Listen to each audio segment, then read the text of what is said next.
பிரதான கர்த்தராகிய இயேசு கிறிஸ்துவின் நாமத்தினாலே உங்கள் அனைவரையும் நாங்கள் வாழ்த்துகிறோம். For our meditation, let us turn to the book of Zechariah, 6th chapter, verses 9 to 13. நம்முடைய தியானத்திற்காக சகரியாவின் தீர்க்கதரிசன புஸ்தகத்தை திறந்து 6ஆம் அதிகாரத்திலிருந்து 9ஆம் வசனம் முதல் 13ஆம் வசனம் வரை வாசிப்போம். பின்பு கர்த்தருடைய வார்த்தை எனக்கு உண்டாகிய அவர் சிறையிருப்பின் மனுஷராகிய எல்தாயும் தொபியாவும் எதாயாவும் பாபிலோனில் இருந்து வந்திருக்கும் அந்நாளிலே நீ போய் செப்பனியாவின் குமாரனாகிய யோசியாவின் வீட்டுக்குள் பிரவேசித்து அங்கே அவர்கள் கையிலே வெள்ளியையும் பொன்னையும் வாங்கி கிரீடங்களை செய்வித்து யோசதாக்கின் குமாரனாகிய யோசுவா என்னும் பிரதான ஆசாரியனுடைய சிரசிலே வைத்து அவனோட சொல்ல வேண்டியது, சேனைகளின் கர்த்தர் உரைக்கிறது என்னவென்றால், இதோ ஒரு புருஷன், அவருடைய நாமம் கிளை எனப்படும். அவர் தம்முடைய ஸ்தானத்திலிருந்து முளைத்தெழும்பி கர்த்தருடைய ஆலயத்தை கட்டுவார். அவரே கர்த்தருடைய ஆலயத்தை கட்டுவார். அவர் மகிமை பொருந்தினவராய் தம்முடைய சிங்காசனத்தின் மேல் வீற்றிருந்து ஆளுகை செய்வார். தம்முடைய சிங்காசனத்தின் மேல் ஆசாரியராயும் இருப்பார். இவ்விரண்டின் நடுவாக சமாதானத்தின் ஆலோசனை விளங்கும். And the word of the Lord came unto me, saying, Take up them of the captivity, even of Chaldea, of Tobijah, and of Jediah, where are come from Babylon, and come thou the same day, and go into the house of Josiah the son of Jephaniah.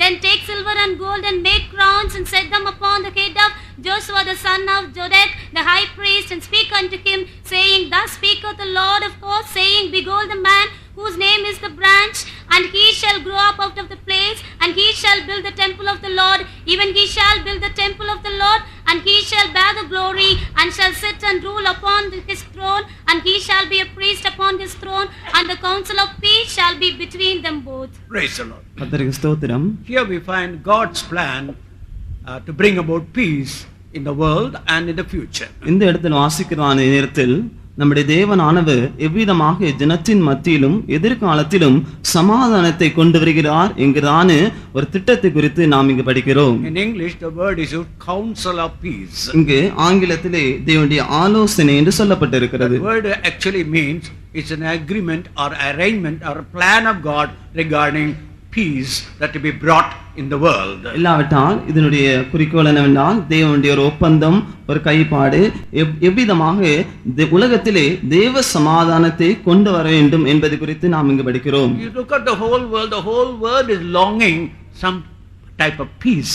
நாம் உலகத்தை முற்றிலுமாக பார்க்கிறதான நேரத்தில் எல்லாருமே ஒரு சமாதானத்துக்காக அனைவரும் நாடி தெரிந்து கொண்டிருக்கிறார்கள். Even in your home, you want a home where there is peace could reign there.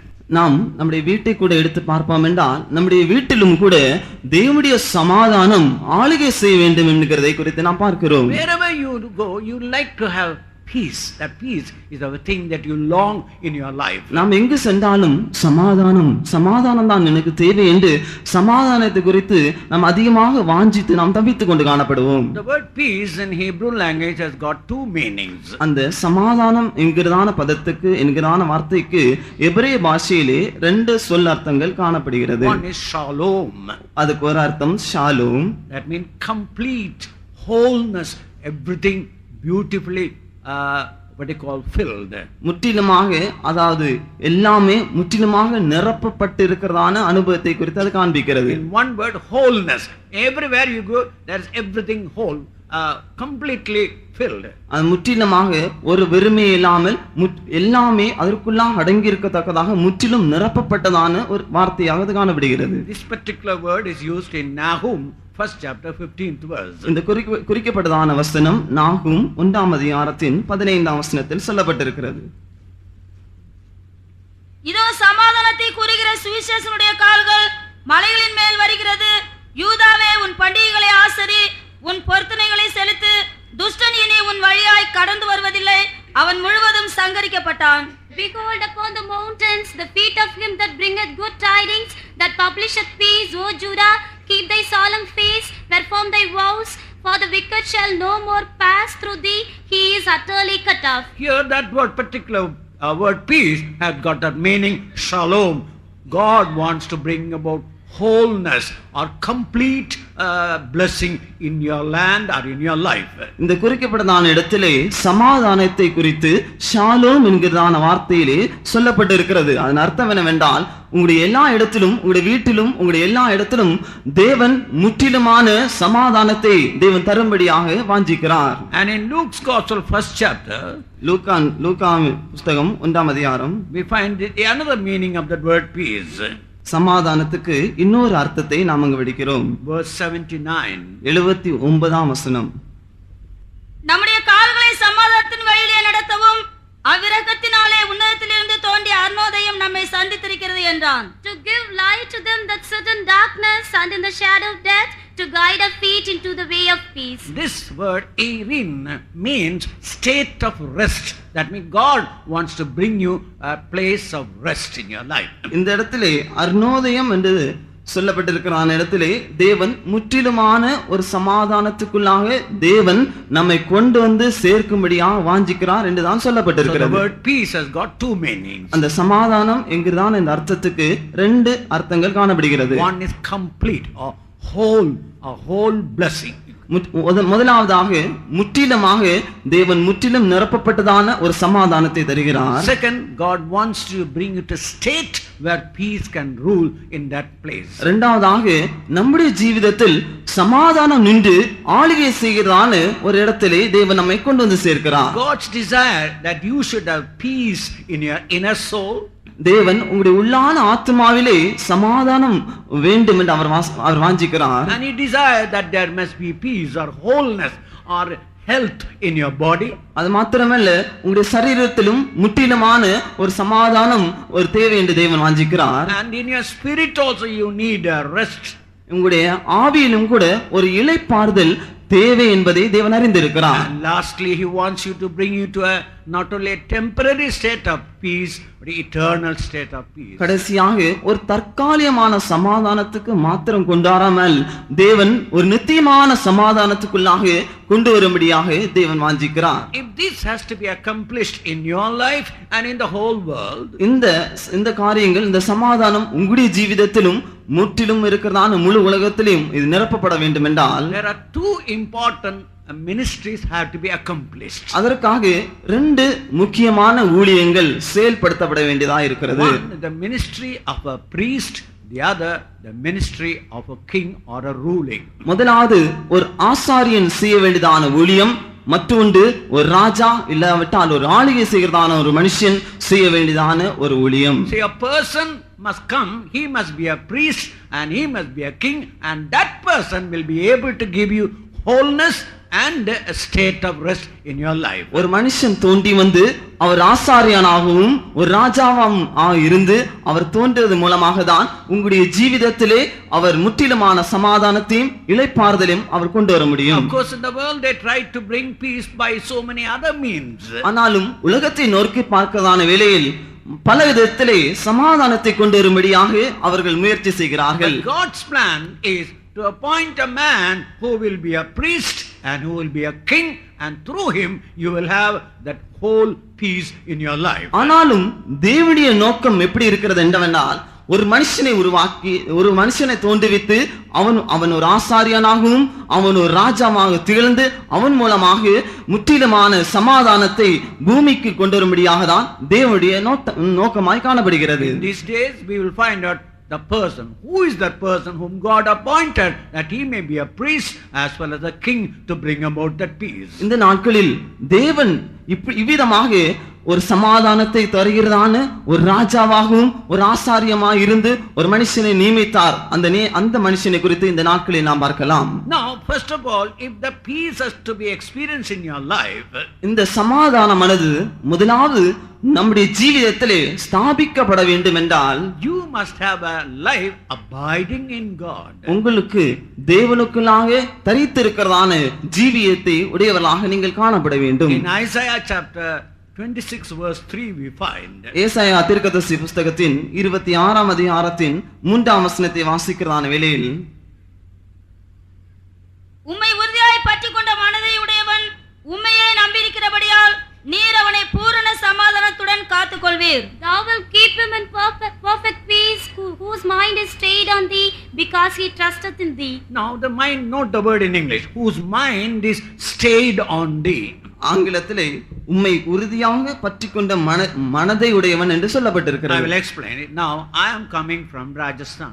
நான் இப்பொழுது அதை உங்களுக்கு நான் சொல்லித் தருகிறேன். நான் இப்பொழுது ராஜஸ்தானிலிருந்து வருகிறேன். I am only a visitor. I cannot stay in the city of Nagarkoil. நான் ஒரு விருந்தினராக தான் வருகிறேன். இந்த நாகர்கோவில் பட்டணத்தில் வந்து என்னால் தங்கி இருக்க முடியாது. I have to go back after the completion of this Bible study. இந்த வேத பாட கூட்டங்கள் முடிந்த பிற்பாடாக நான் திரும்பி சென்று விட வேண்டும். But you are going to stay here. You are the people who are resident of this place. நீங்கள் தான் இங்கு ஜீவிக்கிறதான ஜனங்களாய் இருக்கிறபடினால் நீங்க இந்த இடத்திலே தங்கி நீங்கள் ஜீவியம் செய்து So வருகிறீர்கள். in your Christian life or in your spiritual life, ஆனா உங்களுடைய ஆவிக்குரிய ஜீவியத்தில் இல்லாவிட்டால் உங்களுடைய கிறிஸ்தவ ஜீவிதத்தில் if you are only a visitor to God, you cannot have this perfect peace. நீங்கள் தேவனுக்கு ஒரு விருந்தாளியாக நீங்கள் காணப்படுவீர்கள் என்றால் உங்களுடைய ஜீவிதத்திலே ஒரு முற்றிலுமான சமாதானத்தை உங்களால் காண இயலாது. On Sundays you go and worship God. வெறும் ஞாயிற்றுக்கிழமை தான் கூட்டங்களுக்கு சென்று தேவனை ஆராதனை செய்கிறீர்கள். On important days you remember God. முக்கியமான நாட்களில் மாத்திரம்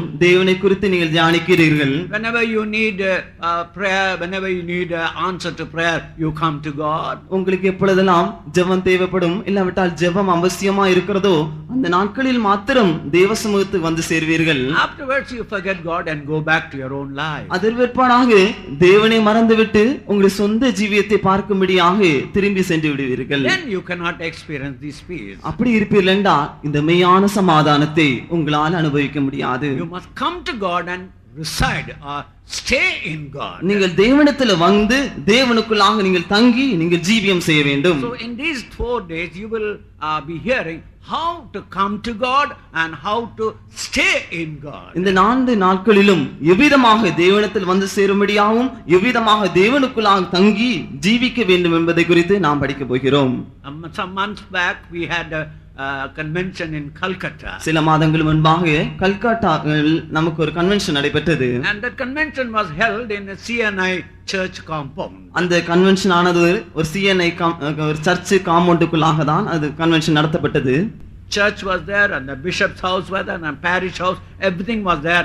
In between we had the convention meeting. அந்த கன்வென்ஷன் கிரவுண்ட் ஆனது அது பக்கத்திலே அந்த சர்ச் காணப்பட்டது, அந்த போதகருடைய வீடு, அந்த பிஷப்புடைய வீடு எல்லாம் காணப்பட்டது. இதன் மத்தியில் தான் நாம் கன்வென்ஷனை நாம் நடத்தினோம். So they were afraid whether we are going to preach a message that will disturb the people and take them away from their church. அவர்கள் பயந்து கொண்டிருந்தார்கள். ஏனென்றால் நாம் பிரசங்கிப்பது மூலமாக ஜனங்கள் கவரப்பட்டு அவருடைய சபையிலிருந்து ஜனங்கள் பிரிக்கப்பட்டு சென்று விடுவார்களோ என்று பயந்து கொண்டிருந்தார்கள். Every day the bishop and pastorate committee, all the members very regularly attended and took notes of the message. அப்படினால் அந்த ஒவ்வொரு கூட்டத்திலும் அந்த போதகர், பிஷப் மற்றும் கமிட்டி மெம்பர்ஸ் எல்லாரும் வந்து சேர்ந்து கூறப்பட்டதான சத்தியங்களை குறித்து அவர்களை குறிப்பெடுத்துக் கொண்டார்கள். You know what was the conclusion on the last day they told? ஆனாலும் முடிவிலே கடைசி நாளிலே அவர்கள் சொன்னதான காரியம் என்ன?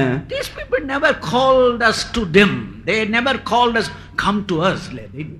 இந்த ஜனங்கள் ஒரு நாளிலும் கூட எங்கிடத்திலே வந்து சேருங்கள் என்று ஒரு நாளும் இவர்கள் சொல்லவில்லை. They only told us how to go more closer to God. அவர்கள் எவ்விதமாக தேவனிடத்திலே அதிகமாக கிட்டி சேர வேண்டும் என்பதை குறித்து தான் சொல்லிக் கொண்டிருந்தார்கள். Dear brother, dear sister, don't be worried. We are telling you something which will bring you closer to your God. அருமையான சகோதரனே, சகோதரியே, எவ்விதமாக தேவனிடத்திலே கிட்டி சேரும்படியாக காணப்பட வேண்டுமோ அதை குறித்து தான் நாங்களும் சொல்லி தருகிறோம். So you can come and attend the meeting regularly without any fear. ஆனபடினால் இந்த பயமும் இந்த திகிலும் இல்லாமல் நீங்கள் இந்த கூட்டங்களிலே வந்து சென்று சேரலாம். First of all, you must be a resident, permanent resident in God. முதலாவதாக நீங்கள் முற்றிலுமாக தேவனுக்குள்ளாக தரித்து ஜீவியம் செய்கிறவர்களாய் காணப்பட வேண்டும். Second, in Isaiah 2nd chapter verses 1 to 4. இரண்டாவதாக ஏசாயா 2ஆம் அதிகாரம் 1 முதல் 4 வசனங்களை வாசிக்கிறான் வேளையில், ஆமோச்சின் குமாரனாகிய ஏசாயா யூதாவையும் எருசலேமையும் குறித்து கண்ட தரிசனம்,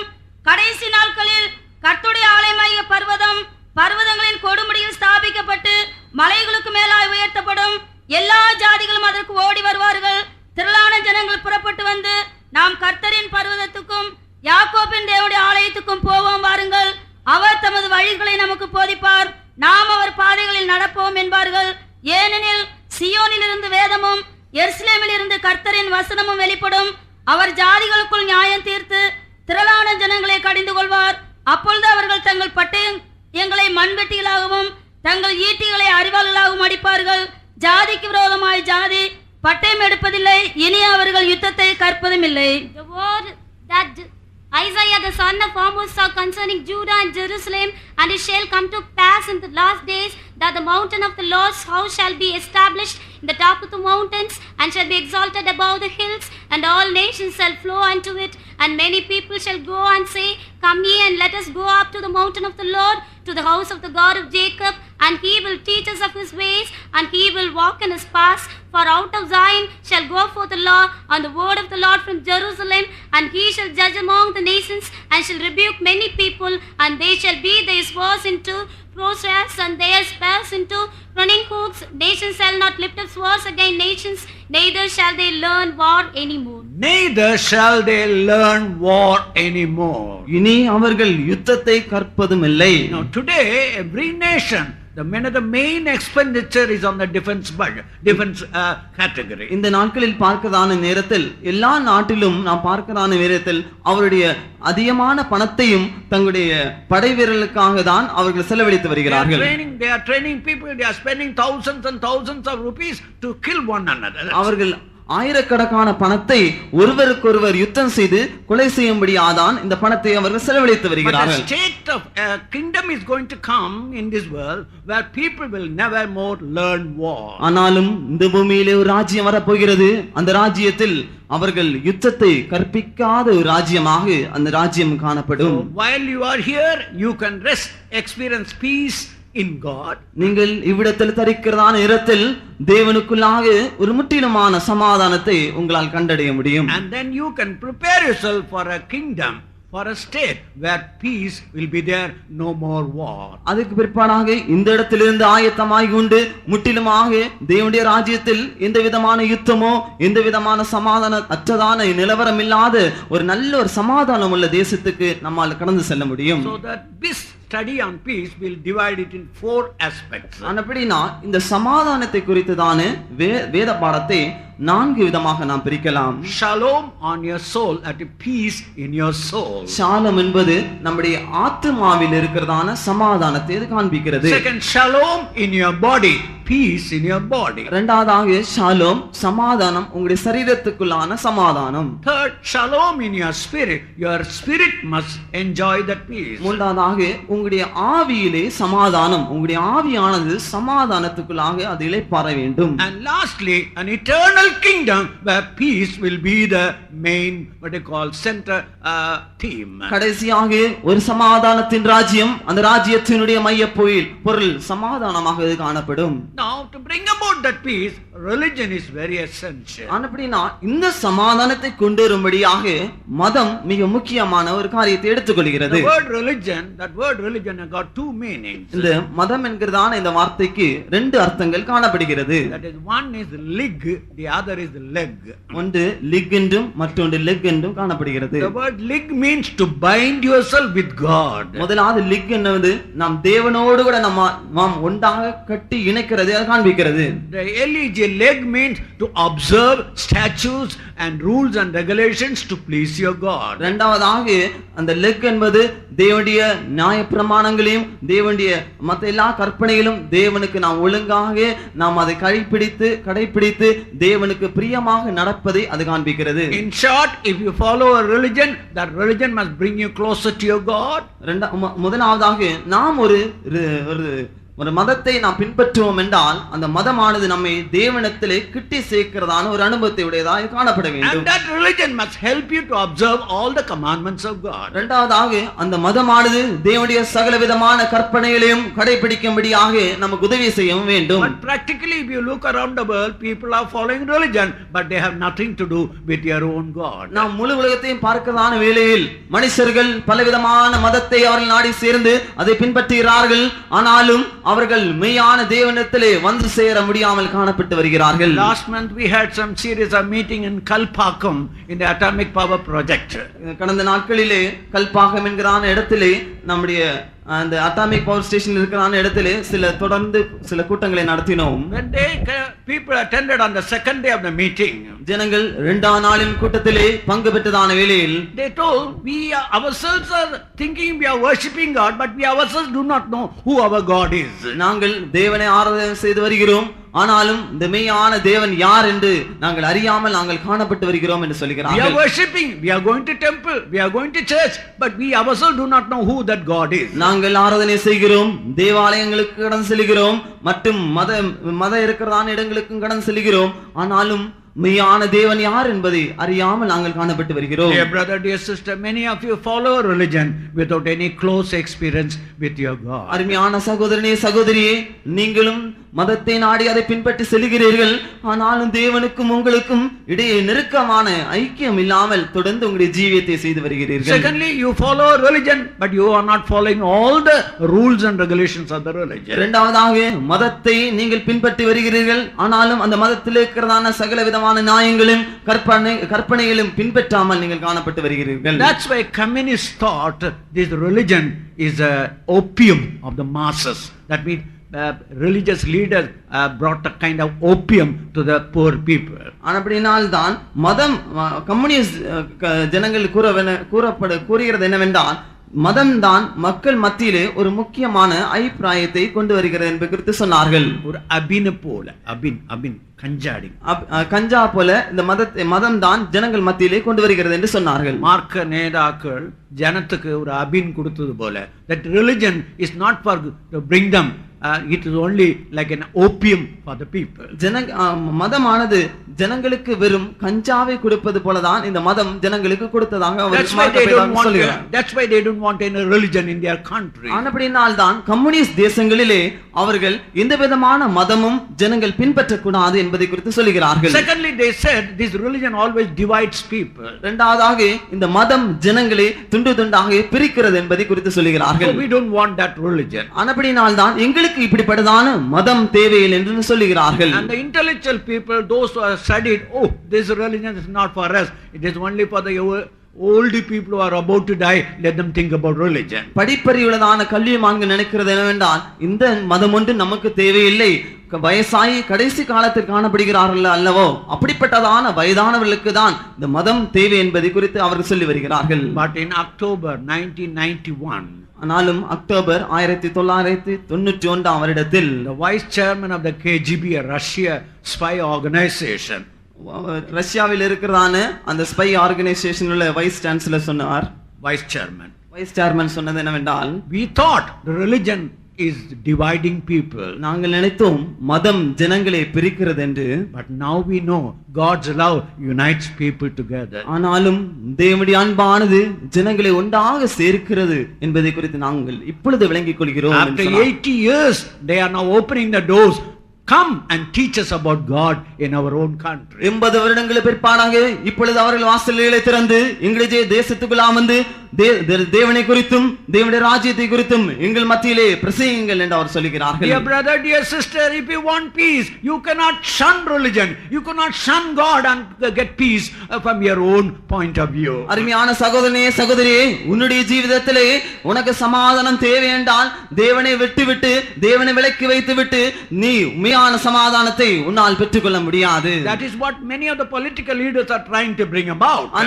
இதைதான் அனைய அரசியல் தலைவரும் கூட தங்களுடைய முயற்சியிலே இதை செயல்படுத்தும்படியாக முயற்சிக்கிறார்கள். They think that can bring peace without God. தேவன் இல்லாமல் சமாதானத்தை கொண்டு வரலாம் என்பதை குறித்து அவர்கள் முயற்சி செய்கிறார்கள். No, you can never bring peace without God. அப்படி இல்லை, தேவன் இல்லாமல் சமாதானத்தை கொண்டு வரவே முடியாது. Why?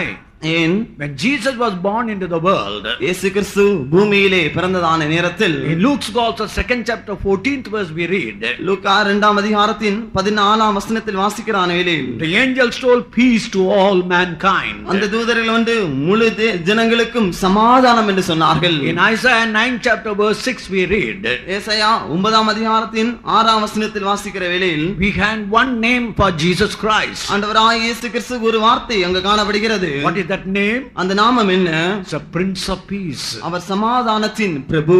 So brother, sister, remember, God has sent His own Son to bring peace to the whole world. அருமையான சகோதரனே சகோதரியே, தேவனானவர் முழு ஜனத்துக்கும் சமாதானத்தை தரும்படியாக தம்முடைய ஒரே பேரான குமாரனை பூமிக்கு அவர் கொடுத்து தந்தார். So without Jesus or without God, you can never have this peace which you are longing in your own life. ஆனபடினால் தேவன் இல்லாமல் உன்னுடைய சொந்த ஜீவிதத்திலே முன்னால் இந்த மெய்யான சமாதானத்தை உன்னால் அனுபவிக்க முடியாது.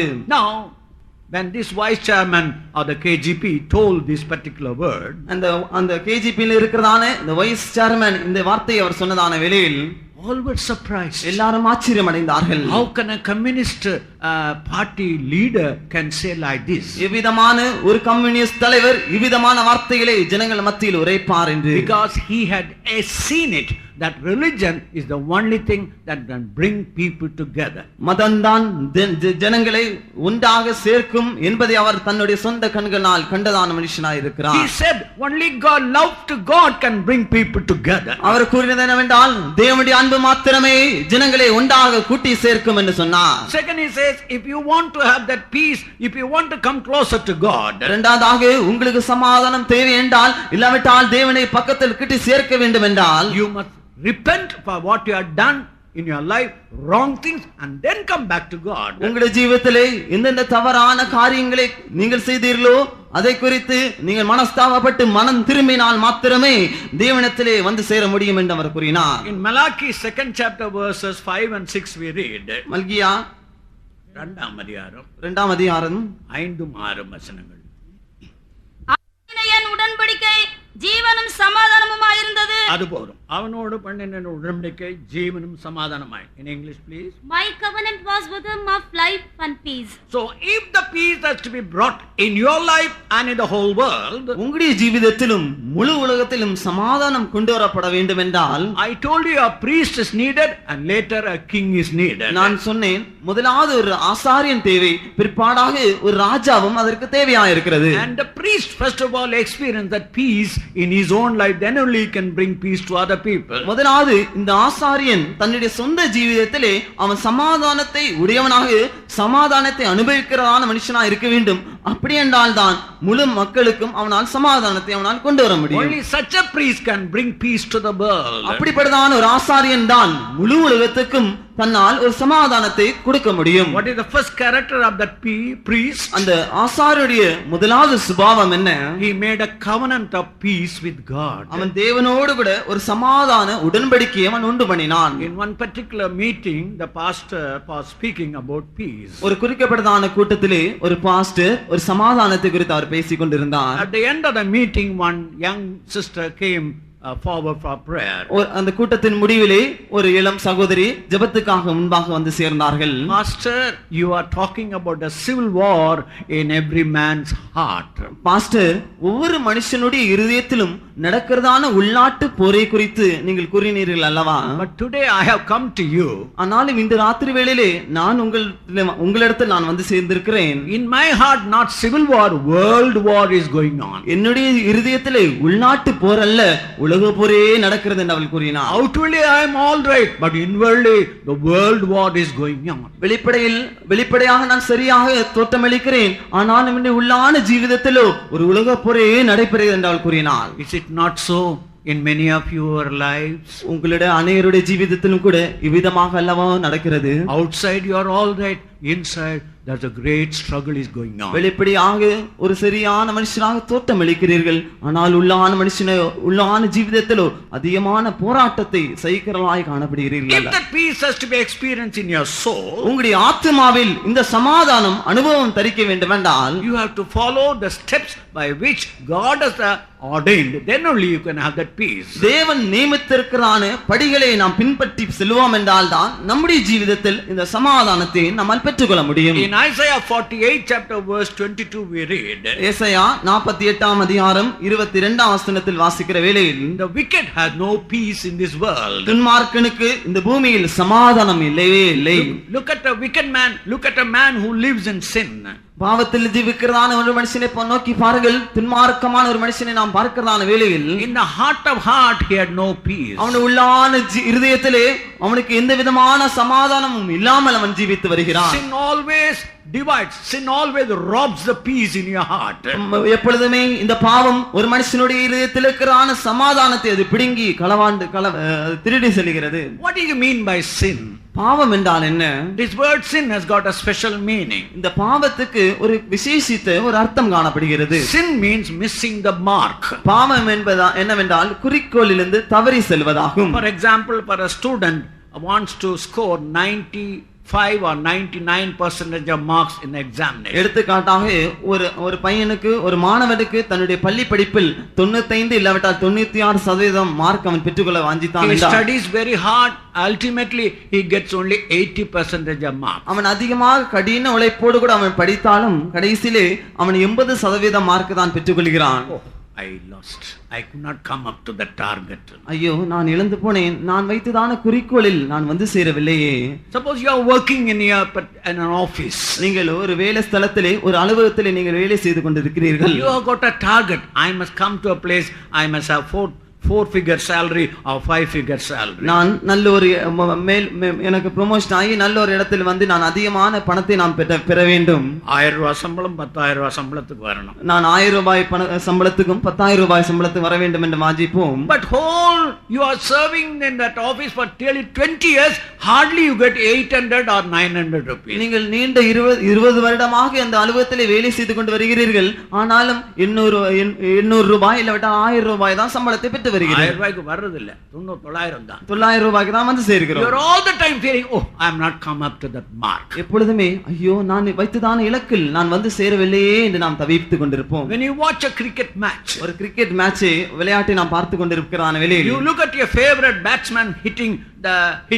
அந்த உங்களுக்கு மிகவும் விருப்பப்படுதான அந்த பேட்ஸ்மேன் விளையாடி கொண்டிருப்பதை நீங்கள் பார்த்து ரசித்துக் கொண்டிருப்பீர்கள். He had scored 99 runs. அவர் 99 ரன்னை வந்து சேர்ந்து விட்டார். You are waiting when he will hit that one run to hit the century. அவர் எப்பொழுது அந்த ஒரு ரன்னை அடித்து 100 செஞ்சுரி எப்பொழுது போடுவார் என்பதை குறித்து நீங்கள் ஆவலோடு காத்து கொண்டிருப்பீர்கள். At that moment something happened, bowled out.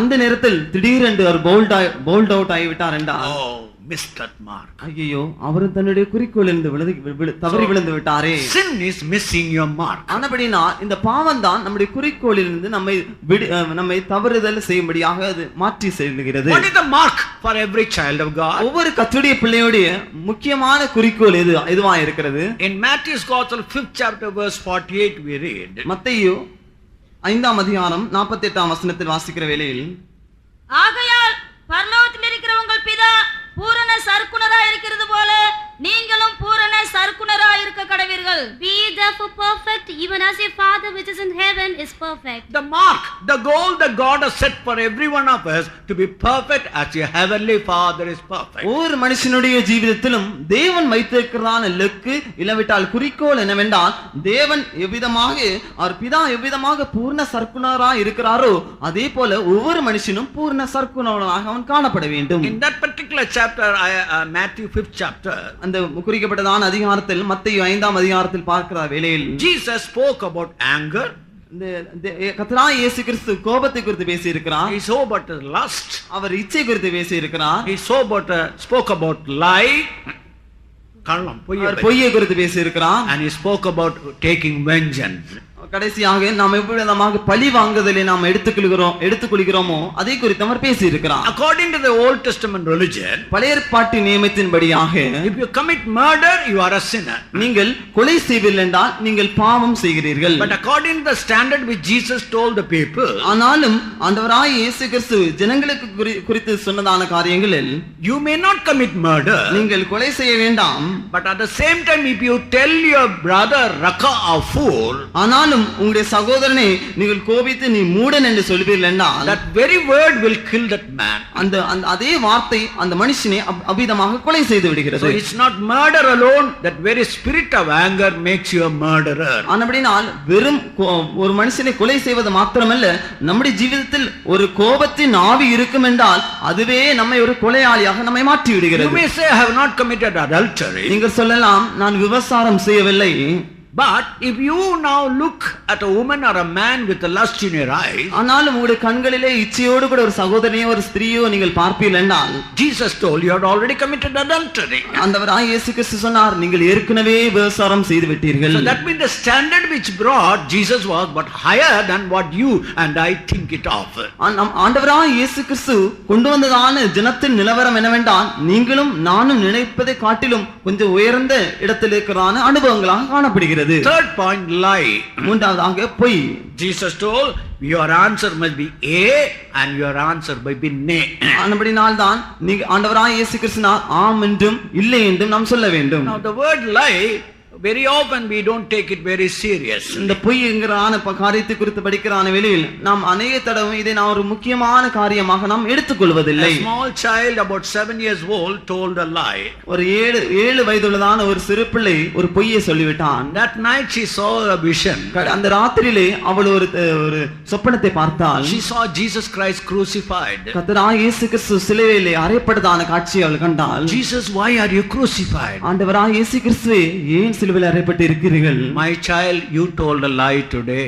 அருமையான பிள்ளையே, இன்று ராத்திரியிலே நீ ஒரு பொய் சொல்லிவிட்டாய் அல்லவா? Oh Jesus, forgive me, Lord. ஆண்டவராகிய இயேசு கிறிஸ்துவே, என்னை மன்னியும் ஆண்டவரே. See what a change that child experienced in her life. அவளுடைய ஜீவிதத்திலே அந்த சிறு பிள்ளையின் அனுபவத்தை மாற்றும்படி தேவன் வாஞ்சித்தான். How a change that came in a small aspect called lie. அந்த சின்ன அனுபவமாகிய இந்த பொய்யிலே ஒரு பெரிய மாற்றத்தை தேவன் கொண்டு வந்திருந்தார். But in your day to day life, ஆனாலும் உங்களுடைய அனுதின ஜீவிதத்தில் many lies you tell, but you always think, oh, all are telling lies, why should I also be victimized? அநேகரும் பொய்களை சொல்கிறார்கள். நானும் சொன்னால் அதில் என்ன தவறு இருக்கிறது? நாம் அதில் இருந்து ஏன் விடுதலை பெற்றுக்கொள்ள வேண்டும்? There are many reasons and there are many ways we tell lies. ஜனங்கள் பொய்களை சொல்கிறதான அநேக விதங்களும் அநேக காரணங்களும் காணப்படுகிறது. First, முதலாவது, children tell lie because of fear only. முதலாவது பிள்ளைகள் பயத்தின் நிமித்தமாக தான் அவர்கள் பொய் சொல்லுகிறார்கள். You always look at a child, out of fear they will tell a lie. நாம் பிள்ளைகளை நோக்கி பார்க்கிறதானவேளில் அவர்கள் பயந்தபடினால் தான் உடனடியாக பொய் சொல்லுகிறார்கள். So the first reason why you tell lies because of fear. அப்படினால் நாம் பொய் சொல்வதுடைய முதலாவது காரணம் என்னவென்றால் பயத்தின் நிமித்தமாக தான் நாம் பொய் சொல்லுகிறோம். You may be a teacher, நீங்கள் ஒரு ஆசிரியனாக இருக்கலாம். you may be a bank officer, இல்லவிட்டால் பேங்கில் வேலை செய்கிறான ஊழியராக இருக்கலாம். you may be an engineer, ஒரு இன்ஜினியராக காணப்படலாம். but many a time out of fear you told a lie. அநேக தடவையும் பயத்தின் நிமித்தமாக நீங்கள் பொய் சொன்னீர்கள். Second, many a time we'll tell lie due to carelessness. இரண்டாவதாக கவலையினமாக நீங்கள் அநேக கவனம் குறைவாக அநேக தடவையும் நாம் பொய் சொல்கிறோம். We don't carefully note certain things, we tell certain things without really estimating it. நாம் கவனமாக அதை பார்க்காமல் அது தவறாக குறிப்பிட்டு அதை நாம் பொய் சொல்லி வருகிறோம். For example, how many people attended the meeting? எடுத்துக்காட்டாக எத்தனை ஜனங்கள் கூட்டத்தில் பங்கு பெற்றார்கள் என்று கேட்டால், you will say 10,000 பேர் வந்தாங்க. will say நாம் 10,000 ஜனங்கள் வந்தார்கள் என்று சொல்லுவோம். Did you count that number? 10,000, 10,000? நாம் 10,000 ஜனங்கள் நாம் எண்ணிக்கை எடுத்தோமா? எடுக்கவே இல்லை. நாம் எடுக்கவில்லை. Just we tell 10,000 came. நாம் சாதாரணமாக சொல்லி விடுகிறோம் 10,000 ஜனங்கள் வந்து சேர்ந்தார்கள் என்று. Some years back one sister came to me. சில வருடங்கள் முன்பாக ஒரு சகோதரி இடத்தில் வந்து சேர்ந்தால், Pastor, I went to a particular Christian meeting. Pastor, ஒரு குறிக்கப்பட்டதான ஒரு கிறிஸ்தவ கூட்டத்தில் சென்று நான் பங்கு பெற்றேன். And it was a great revival was there. அது பயங்கரமான ஒரு எழுப்புதல் உள்ளதான ஒரு கூட்டமாய் காணப்பட்டது. And she told in Malayalam, மலையாளத்தில் அவள் கூறினாள், ஜெய்ப்பூரே இளையது, that is whole city of Jaipur was moved. அவள் கூறினது என்னவென்றால் முழு அந்த ஜெய்ப்பூர் பட்டணமே அசைந்ததாக அவள் கூறினாள். Then I asked, what about your life? அப்படி நான் கூறினேன், உன்னுடைய ஜீவிதத்தை பொறுத்து என்ன காரியம்? No, it doesn't move me. ஆனால் Jaipur moved, but it doesn't move me.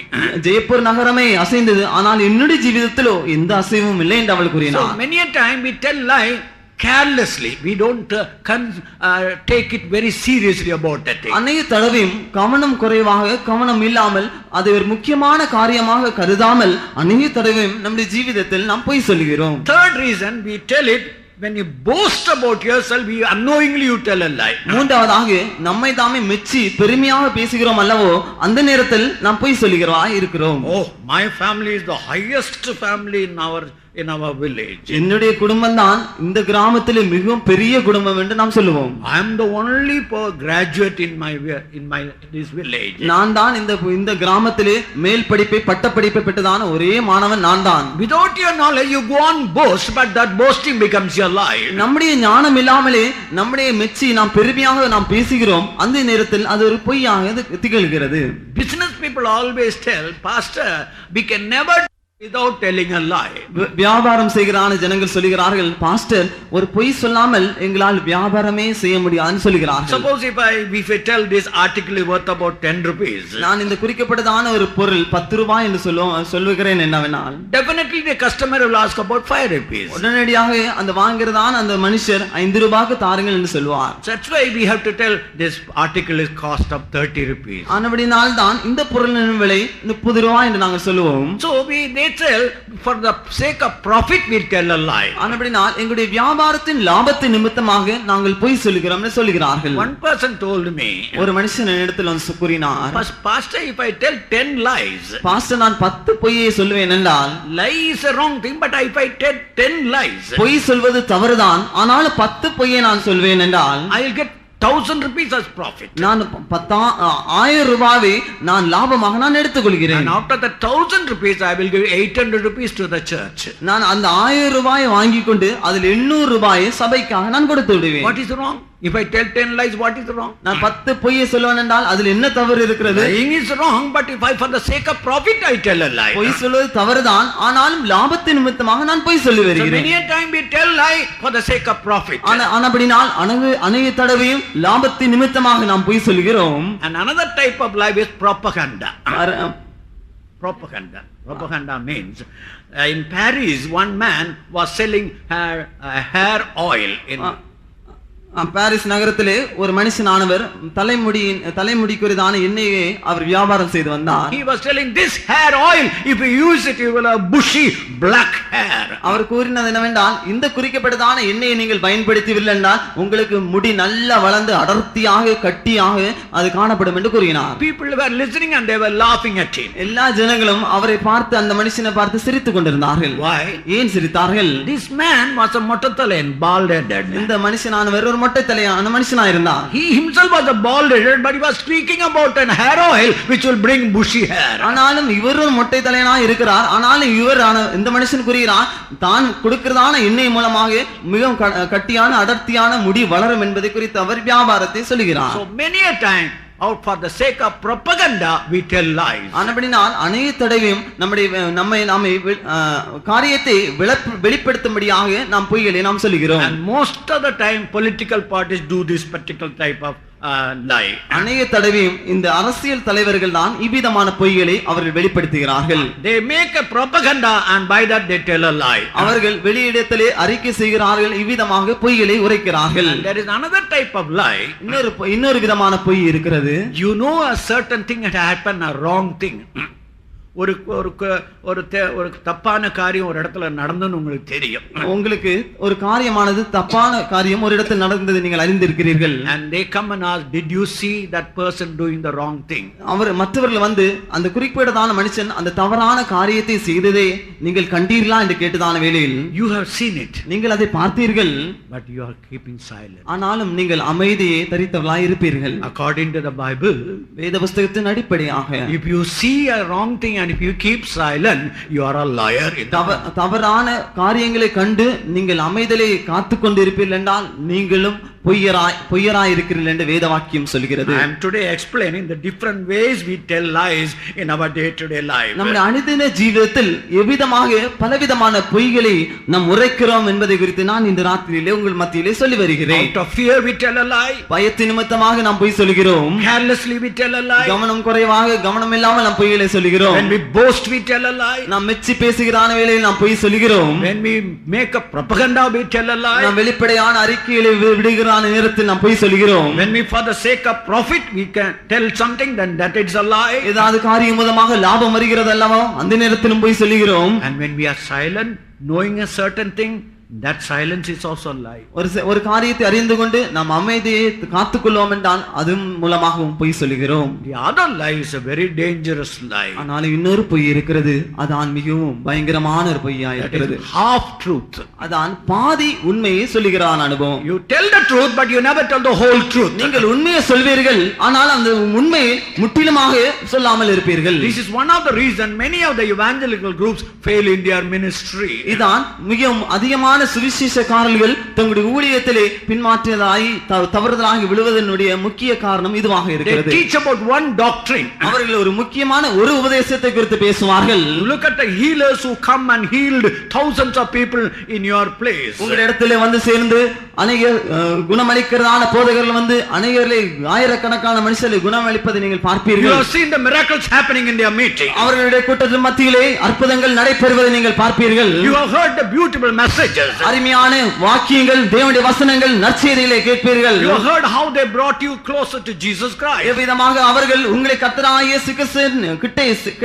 கிட்டே சேர்த்தார்கள் என்பதை குறித்து கேள்விப்படுவீர்கள். But they never mention about water baptism. ஆனாலும் தண்ணீர் ஞானஸ்நானத்தை குறித்து அவர்கள் உரைக்காமல் பேசாமல் இருப்பார்கள். They never speak about the baptism of the Holy Spirit. பரிசுத்த ஆவியின் அபிஷேகத்தை குறித்தும் அவர்கள் பேசாமல் They இருப்பார்கள். never speak about separation. வேறுபாடின் ஜீவிதத்தை குறித்தும் அவர்கள் பேச They மாட்டார்கள். never speak about a dedicated ministry. பிரதிஷ்டையான ஊழியத்தை குறித்தும் தங்களுடைய பிரசங்கத்தின் மத்தியில் வெளிப்படுத்துவதில்லை. They preach a doctrine but a half doctrine. அவர்கள் உபதேசத்தை பேசுகிறார்கள், ஆனாலும் பாதியான உபதேசத்தை மாத்திரம் வேளையில் பாதி சத்தியத்தை நீ பேசுகிறான இடத்தில் உண்மையான சத்தியத்தை முற்றிலுமான சத்தியத்தை நீ பேசாமல் பொய்யே தான் உரைத்து வருகிறாய். The next lie, lying to your own self. அடுத்த விதமான பொய்யானது நம்மை நாமே நாம் பொய்யராக்கிக் கொள்கிறோம் அல்லவா? You know you are a weak person. நீங்கள் தானே அறிந்து கொள்வீர்கள் நான் ஒரு பலவீனமான மனுஷன் என்று.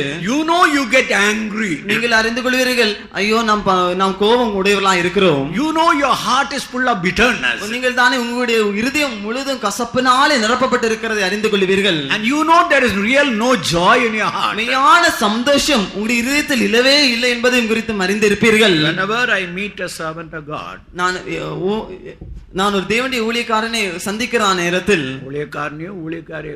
ஒரு ஊழியக்காரனையோ இல்லாட்ட ஊழியக்காரில நான் சந்திக்கிற வேளையில் சந்தோஷமா இருக்கிறீங்களா என்று கேட்பேன். Are you happy? நான் கேட்பேன் சந்தோஷமா இருக்கிறீர்களா? சந்தோஷமா இருக்கேன். இருக்கும் சந்தோஷமா இருக்கிறேன். நான் சந்தோஷமா இருக்கிறேன். அந்த தலையை ஆட்டி சந்தோஷமா இருக்கேன். அந்த உள்ள நான் சரி உள்ள சந்தோஷம் இருக்கிறதா? Is there joy in your heart? உங்களுடைய இருதயத்திலே உள்ளான ஜீவிதத்திலே சமாதானம் இருக்கிறதா? சந்தோஷம் இருக்கிறதா கேட்பேன். Tonight if you want a real peace in your life, இந்த ராத்திரி வேளையிலே மெய்யான சந்தோஷம் சமாதானம் உங்களுக்கு தேவையா இருக்கும் என்றால் all the days you were telling lie to your own self. அனுதின ஜீவிதத்திலும் ஒவ்வொரு நாளிலும் நீங்கள் பொய்யை சொல்லிக் கொண்டு உங்களுடைய உள்ளான மனுஷன் பொய்யை சொல்லி வருகிறீர்கள். Open your hearts in the presence of Jesus Christ. ஆண்டவராகிய இயேசு கிறிஸ்துவின் சமூகத்திலே உங்களுடைய இதயங்களை நீங்கள் திறந்து Lord, I am proud. ஆண்டவரே நான் ஒரு பெருமையான மனுஷனாய் இருக்கிறேன். Lord, I am full of anger. ஆண்டவரே நான் கோபம் நிறைந்த மனுஷனாய் இருக்கிறேன். Lord, I am full of lust. ஆண்டவரே நான் இச்சையினாலே நிரப்பப்பட்ட மனுஷனாய் இருக்கிறேன். Lord, I serve you but I have no true joy in my life. ஆண்டவரே நான் உமக்கு ஊழியம் செய்கிறேன், ஆனாலும் உள்ளான ஜீவிதத்திலே எந்த விதமான சமாதானம் இல்லாமல் நான் ஜீவிக்கிறேன். The last and final lie is like Ananias and Sapphira. ஆனாலும் கடைசியா இருக்கிறதான அந்த பொய்யானது அனனியாவும் சபரியாவும் எவ்விதமாக பொய்யை சொன்னார்களோ அவ்விதமான பொய். They spoke lie to God. அவர்கள் தேவனுக்கு விரோதமாக பொய் உரைத்தார்கள். So today I took only one aspect of sin. நான் இந்த தினத்திலே பாவத்தினுடைய ஒரே ஒரு காரியத்தை அனுபவத்தை குறித்து நான் கூறினேன். In the coming days we will meditate other aspects of anger and others, but today I brought one aspect of sin. Lying, you can tell lie in different ways. வருகிற நாட்களிலே பாவத்தின் மற்ற காரியங்களை குறித்து படிப்போம். இந்த நேரத்திலே பாவத்தின் ஒரு காரியமாகிய பொய்யை குறித்து நாம் படித்து வருகிறோம். So when you really examine your life, உங்களுடைய ஜீவியத்தை நன்றாக நீங்கள் ஆராய்ந்து அறிந்து கொள்வீர்கள் என்றால், you remember the first time you told a lie, நீங்கள் உங்களுடைய ஜீவிதத்திலே முதல் முறையாக பொய் சொன்னதான வேளையில் immediately you lost your peace. உடனடியாக உங்களுடைய இருதயத்திலிருந்தான சமாதானத்தை இழந்தவர்களாக நீங்கள் காணப்படுவீர்கள். Oh, I told the lie. ஐயோ நான் பொய் சொல்லிவிட்டேனே. That is the first time you were disturbed. அந்த முதல் முறைதான் உங்களுடைய ஜீவிதத்தில் நீங்க அதிகமாக அவதிப்பட்டதான நேரமாக இருக்கும். But now ஆனால் இப்பொழுதோ daily you can tell 10 or 15 lies, no nothing is, now your heart is not disturbed.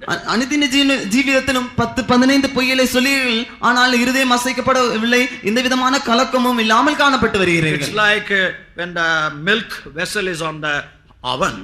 அந்த அந்த நம்முடைய பால் சட்டியானது அந்த அடுப்பில் வைக்கிறதான வேளையில் You very difficulty, if you want to take it at the first time, you have to take a cloth and take it with the carefully. முதல் முறையாக பால் சட்டியை அந்த அந்த அடுப்பில் இருந்து எடுக்கிறதான வேளையில் துணி கொண்டு வந்து மிக பத்திரமாக அந்த பால் சட்டியை அந்த அடுப்பில் இருந்து தூக்கி நாம் எடுக்கிறோம். But look at our mothers and sisters. ஆனால் நம்முடைய வயதான தாயார்கள் மற்றும் சகோதரிகளை பார்க்கிறதான வேளையில் கையில துணியே தேவையில்லை, அப்படியே பாத்திரத்தை எடுத்துருவாங்க.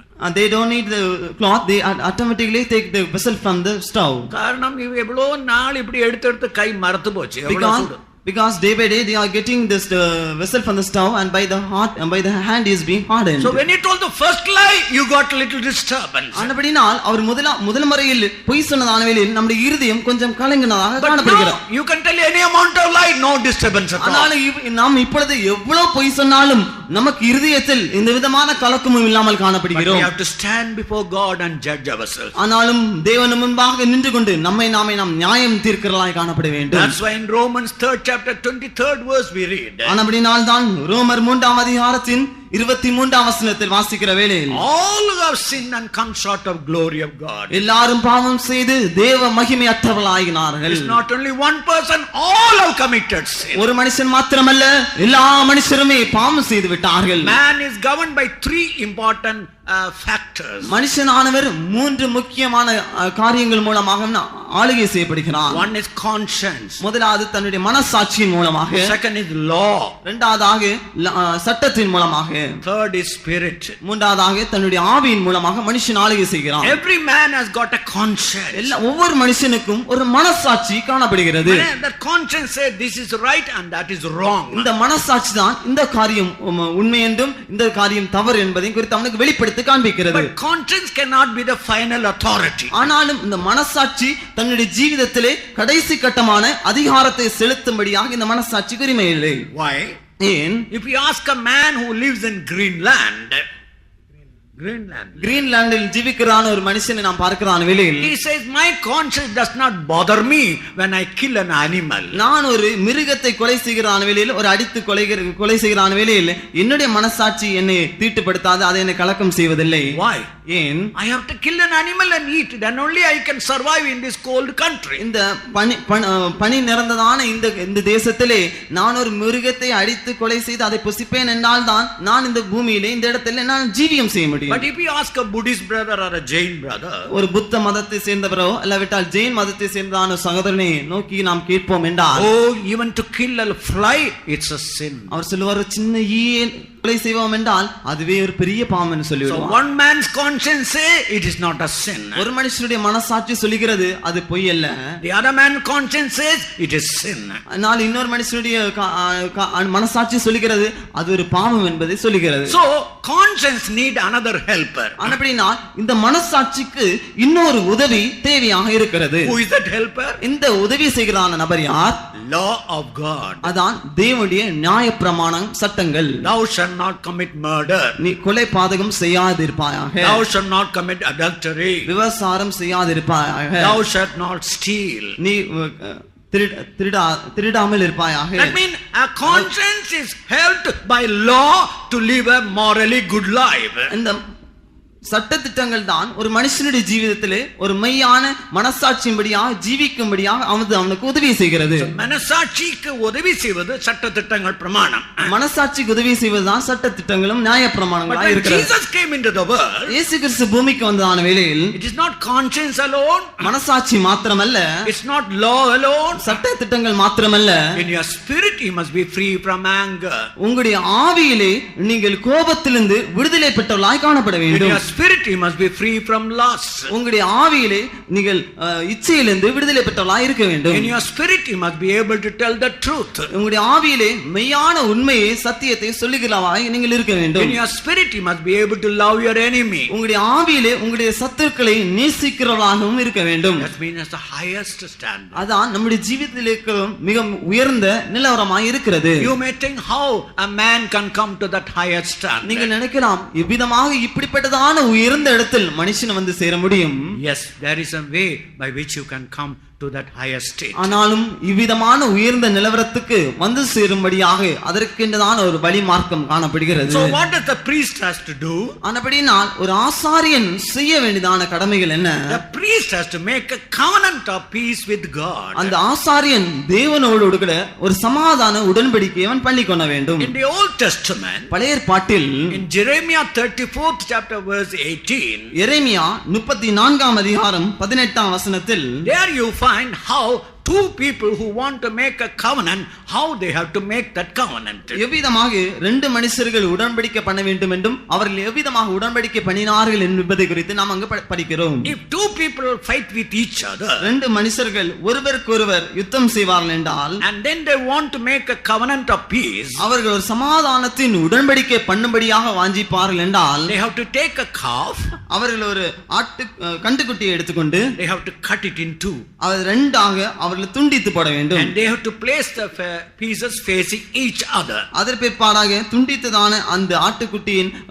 உடல்களை ரெண்டுக்கும் எதிரெதிராக அதை பலியில் செலுத்த வேண்டும். கண்டுக்குட்டியின் ரெண்டு துண்டுகளை ஒன்றுக்கொண்டா எதிராக வைக்க வேண்டும். அந்த கண்டுக்குட்டியின் துண்டுகளை ஒன்றுக்கு ஒன்று எதிராக நாம் வைக்க வேண்டும். And in between the space, அந்த ரெண்டு நடுவாக in these two people, the senior man and the junior man, if they want to enter in that agreement, அந்த உயர்ந்த மனுஷனும் அந்த தாழ்ந்த மனுஷனும் the senior and junior அப்படி சொல்லி எடுக்கட்டும். அந்த சீனியர் மனுஷனும் அந்த ஜூனியர் மனுஷனும் அந்த சமாதானத்தின் உடன்படிக்கையாக அவன் பிரவேசிக்க வேண்டும் என்றால், the first of all the junior man must go in between the pieces. முதலாவது அந்த ஜூனியர் மனுஷன் தான் அந்த துண்டுகள் மத்தியில் அவன் கடந்து செல்ல வேண்டும். He must say, lifting up his right hand, அவன் தன்னுடைய வலது கரத்தை உயராக தூக்கி அவன் சொல்ல வேண்டும், till today I was your enemy, இந்த நாள் வரைக்கும் நான் உன்னுடைய சத்துருவாய் இருந்தேன், but because of the calf is cut it in two, நான் இந்த கண்டுகுட்டி இரண்டாக துண்டிக்கப்பட்டது நிமித்தமாக, because I am going through in between the pieces, நான் இந்த துண்டுகள் மத்தியில் நடுவாக நான் சென்று கொண்டிருக்கிறான் வேளையில், I am your brother, நான் இப்பொழுது நானுடைய சகோதரன், so I make a covenant of peace with you. உன்னோடு கூட இன்று நான் ஒரு சமாதானத்தின் உடன்படிக்கையை நான் செய்து கொள்கிறேன். Yes, this word we read it in Amos 1st chapter 9th verse. இதை நான் ஆமோஸ் 1ஆம் அதிகாரத்தின் 9ஆம் வசனத்தில் நாம் படிக்கிறோம். This covenant is known covenant of the brotherhood. இதான் சகோதரனுடைய உடன்படிக்கை என்று படிக்கிறோம். So if the person want a peace according to the Old Testament, பழைய ஏற்பாட்டின் முறைமையின்படியாக ஒரு மனுஷனுக்கு அவன் சமாதானம் தேவையா இருக்கும் என்றால், a calf must be cut and they must walk in between it. ஒரு கண்டுக்குட்டியானது இரண்டாக துண்டிக்கப்பட்டு அதன் மத்தியிலே அவர்கள் நடந்து செல்ல வேண்டும். Only the junior person has to walk through that cut pieces. அந்த ஜூனியர் மனுஷன் தான் முதலாக துண்டிக்கப்பட்டதான கண்டுக்குட்டியின் மத்தியில் அவன் கடந்து செல்ல வேண்டும். But when you turn it to Genesis 15th chapter, ஆதியாகமம் 15ஆம் அதிகாரத்துக்கு நாம் திரும்புவோம் என்றால், there God was making a covenant to Abraham. அந்த இடத்திலே தேவனானவர் ஆபிரகாமோடு கூட ஒரு உடன்படிக்கையை அவர் பண்ணுகிறார். There again Abraham cut a calf in two pieces. அங்கும் ஆபிரகாம் ஒரு கண்டுக்குட்டியை இரண்டாக துண்டித்தான். And there we find, அங்கு நாம் பார்க்கிறதான வேளையில், read 17th verse, Genesis 15 17th verse. ஆதியாகமம் 15ஆம் அதிகாரத்தின் 17ஆம் வசனத்தை வாசிக்கிற வேளையில், சூரியன் அஸ்தமித்து காரிருள் உண்டான பின்பு இதோ புகைகிற சூளையும் அந்த துண்டங்களின் நடுவே கடந்து போகிற அக்கினி ஜுவாலையும் தோன்றின. And it came to pass that when the sun went down and it was dark, behold, a smoking furnace and a burning lamp that passed between those pieces. Between those two pieces a burning lamp went through it. அந்த துண்டிக்கப்பட்டதான துண்டங்களின் நடுவாக ஒரு அக்னி ஜுவாலையில் கடந்து சென்றதாக நாம் பார்க்கிறோம். Who was that burning lamp? அந்த அக்னி ஜுவாலிக்கிறதான அந்த மனுஷர் யார்? God himself. தேவன் தான் அந்த மனுஷனாய் இருக்கிறார். It was not Abraham who went through the pieces, but God himself went through the pieces. Abraham துண்டிக்கப்பட்டதான அந்த துண்டங்கள் மத்தியில் அவன் கடந்து செல்லவில்லை. தேவனானவரே அந்த துண்டங்கள் மத்தியிலே அவர் தோட்டமளித்து அவர் சென்றார். God himself came down to bring about peace between him and Abraham. தேவன் தாமே அந்த துண்டங்கள் மத்தியில் வந்து அவனுக்கும் தேவனுக்கும் ஆபிரகாம் மத்தியிலே சமாதானத்தை கொண்டு வரும்படியாக அவர் கீழே இறங்கி God வந்தார். himself made a covenant with Abraham. தேவன் தாமே ஆபிரகாமோடு கூட ஒரு உடன்படிக்கை அவர் பண்ணிக்கொண்டார். In the same way in the New Testament, இதே விதத்தில் தான் புதிய ஏற்பாட்டின் வேளையில் when God wanted to make a covenant of peace with you and me, உங்களோடு கூட என்னோடு கூட ஒரு சமாதானத்தை உடன்படிக்கை உண்டு பண்ணும்படியாக he himself came down to the world. அவர் தன்னை தாமே இந்த பூமிக்கு அவர் கொண்டு வந்தார். In John's Gospel, first chapter 29, யோவான் 1ஆம் அதிகாரம் 29ஆம் வசனத்தை வாசிக்கிற வேளையில் John the Baptist told, behold, this is the Lamb of God which beareth the sins of the whole world. முழு உலகத்தின் பாவத்தை சுமந்து திரிகிற தேவாட்டுக்குட்டி இவரே என்று அவர் கூறினார். Like as God himself went through in between the pieces and made a covenant with Abraham, தேவனானவர் எவ்விதமாக துண்டங்கள் மத்தியில் நடந்து சென்று ஆபிரகாமோடு கூட ஒரு உடன்படிக்கை பண்ணினாரோ, the same way in the New Testament to bring about peace in your heart, in my heart. புதிய ஏற்பாட்டின் காலத்திலே உங்களுடைய ஜீவிதத்திலும் என்னுடைய இருதயத்திலும் ஒரு சமாதானத்தை கொண்டு வரும்படியாக God sent his only begotten son that he may come and die on your behalf, on my behalf. தேவனானவர் தம்முடைய ஒரே பேரான குமாரனை ஒப்பு கொடுத்து உங்கள் நிமித்தமும் என் நிமித்தமும் அவரை பலியாக செலுத்தி நம்முடைய ஜீவிதத்தில் சமாதானத்தை கொண்டு வந்தார். He has not done any wrong thing. அவர் எந்த விதமான தவறும் அவர் செய்யவில்லை. He has not committed any sin. அவர் எந்த விதமான பாவத்தையும் செய்யவில்லை. But yet he took the punishment of your sin and my sin on his body. ஆனாலும் அவருடைய சரீரத்திலோ உங்களுடைய ஜீவிதத்தின் பாவத்தின் ஆக்கினையை தன்னுடைய ஜீவிதத்திலே அவர் ஏற்றுக்கொண்டார். In North India, whenever we preach this message, வடக்கிந்தியாவில் நாம் இந்த காரியத்தை குறித்து பிரசங்கிக்கிறதான வேளையில் they always object, pastor, well, if I have done the wrong thing, I must suffer. Why should someone else suffer? Pastor, நான் ஒரு தவறு செய்வேன் என்றால் நான் தான் அந்த தவறுடைய தண்டிக்கப்பட வேண்டும், ஏன் இன்னொரு மனுஷன் இந்த தவறு நிமித்தமாக தண்டிக்கப்பட வேண்டும் என்று கேட்பார்கள். I always used to tell them one example. அவர்களுக்கு நான் ஒரே ஒரு உதாரணத்தை நான் சொல்லுவேன். When you are sick, who looks after you the whole night? நீங்கள் வியாதி படுக்கையில் படுக்கிறதான வேளையில் அந்த முழு ராத்திரியிலும் உங்களை யார் தான் கவனிக்கிறார்கள்? Mother. தாய் தான் வந்து கவனிக்கிறார்கள். Suppose your son is caught by the police and taken to the police station. சில வேளை உங்களுடைய மகனானவன் போலீஸ்னாலே பிடிக்கப்பட்டு அவன் போலீஸ் ஸ்டேஷனுக்கு அழைத்து செல்லப்படுவான் என்றால், who goes and bail him out by paying that money? யார் தான் கடந்து சென்று அந்த ஜாமீன் தொகையை கொடுத்து உங்க மகனை விடுதலை செய்வார்கள்? Father. தகப்பன் தான் கடந்து சென்று செய்கிறார். I asked why. ஏன் என்று நான் கேட்டேன். Oh, it's a love of a mother, it's a love of a father. அவர்கள் கூறினார்கள், ஒரு தகப்பனுடைய அன்பு, ஒரு தாயின் அன்பு நிமித்தமாக இவ்விதமாக அவர் செயல்படுகிறார் என்று சொன்னார்கள்.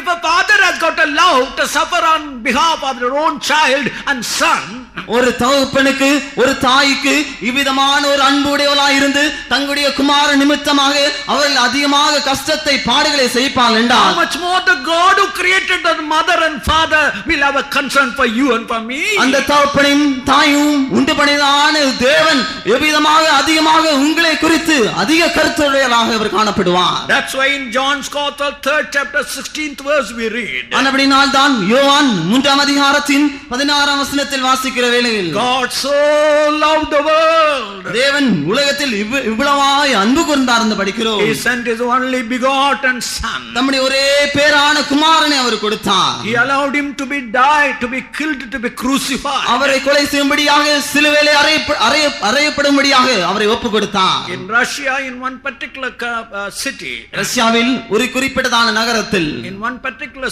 school, ஒரு குறிக்கப்பட்டதான ஸ்கூலில் a small boy stole the tiffin of a big boy. ஒரு சிறு பையன் ஒரு பெரிய பையனுடைய டிஃபன் பாக்ஸை அவன் திருடி விட்டான். According to the regulations of the school, அந்த ஸ்கூலுடைய சட்டங்கள் படியாக அடிப்படையின் படியாக, if a boy steals, if a boy does a wrong thing, 12 lashes, 12 cuts must be given. அவன் ஒரு பையன் தவறு செய்வான் என்றால் அவனுக்கு 12 அடிகள், சாட்டை அடிகள் கொடுக்கப்பட வேண்டும். So the master called the small fellow.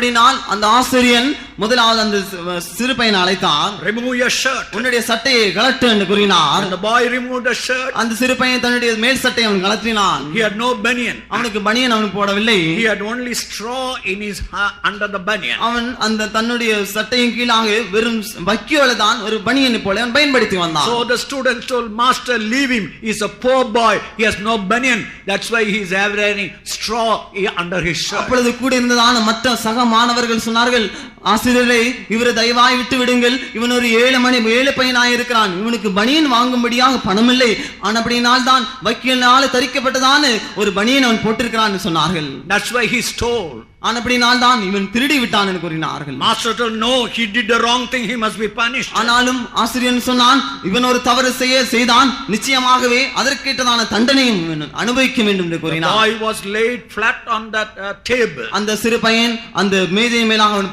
படுக்க வைக்கப்பட்டான். Master took the whip. அந்த ஆசிரியன் தன்னுடைய அந்த சவுக்கை எடுத்தான். 1, அவர் ஒரு அடி கொடுத்தார். 2, 2வது அடி, 3. 3வது அடி. The whole class was watching. அந்த முழு வகுப்பறையுமே இந்த காட்சியை பார்த்து கொண்டிருந்தது. Suddenly the big boy rushed forward. திடீரென்று அந்த பெரிய பையன் ஓடி முன்பாக சென்றான். Master, stop it. ஆசிரியரே, தயவாய் நிறுத்தும். Why? ஏன்?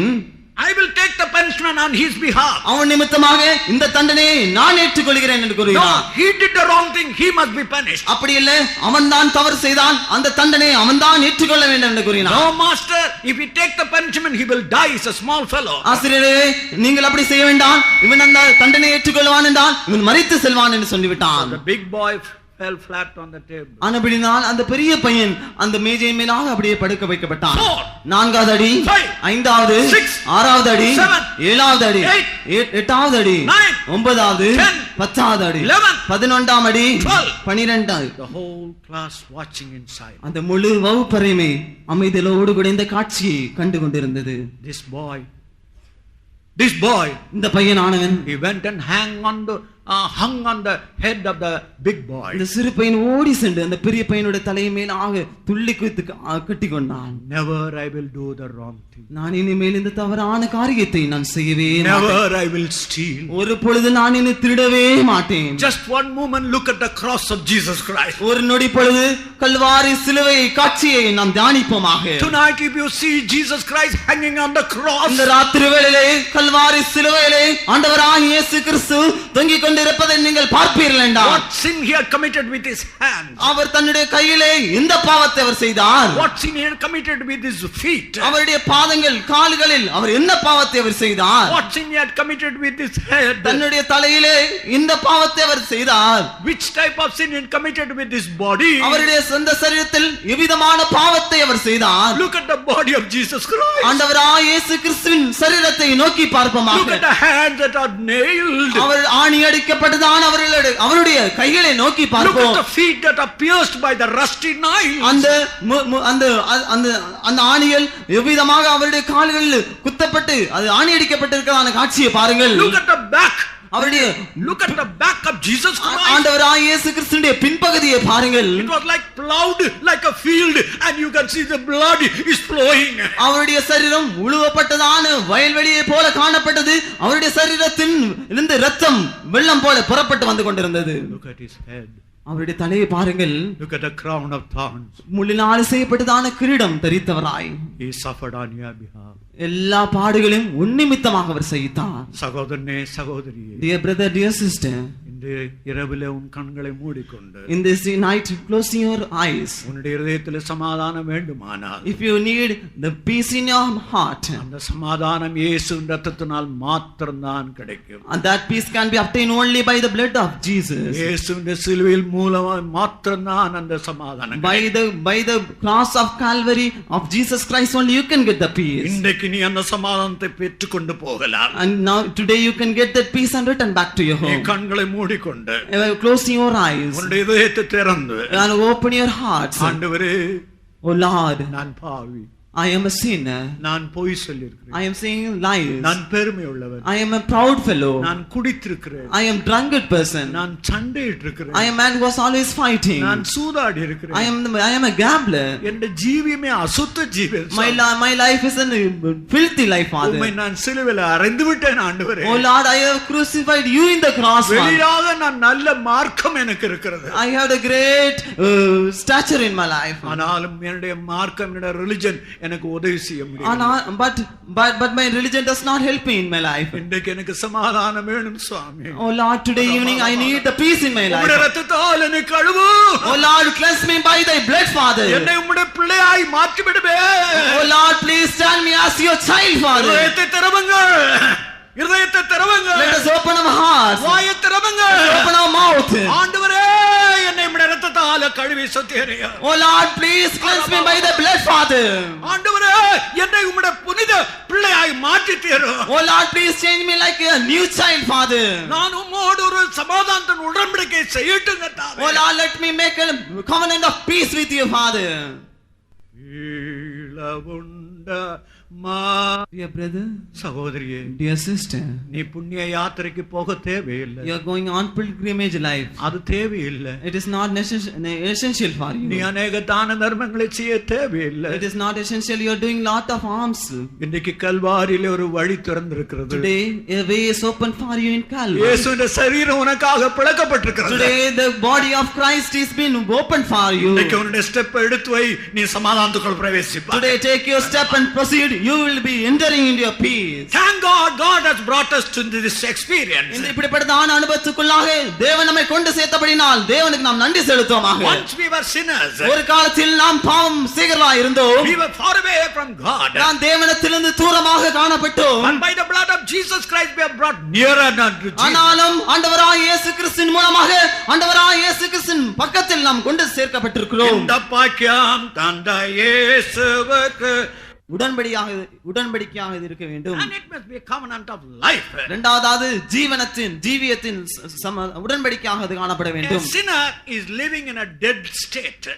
ஒரு பாவம் செய்கிறதான ஒரு மனுஷன் மரிக்கிறதான நிலவரத்தில் தான் காணப்படுகிறான். That's why in Ephesians 2nd chapter first verse we read, we are dead in sins and trespasses.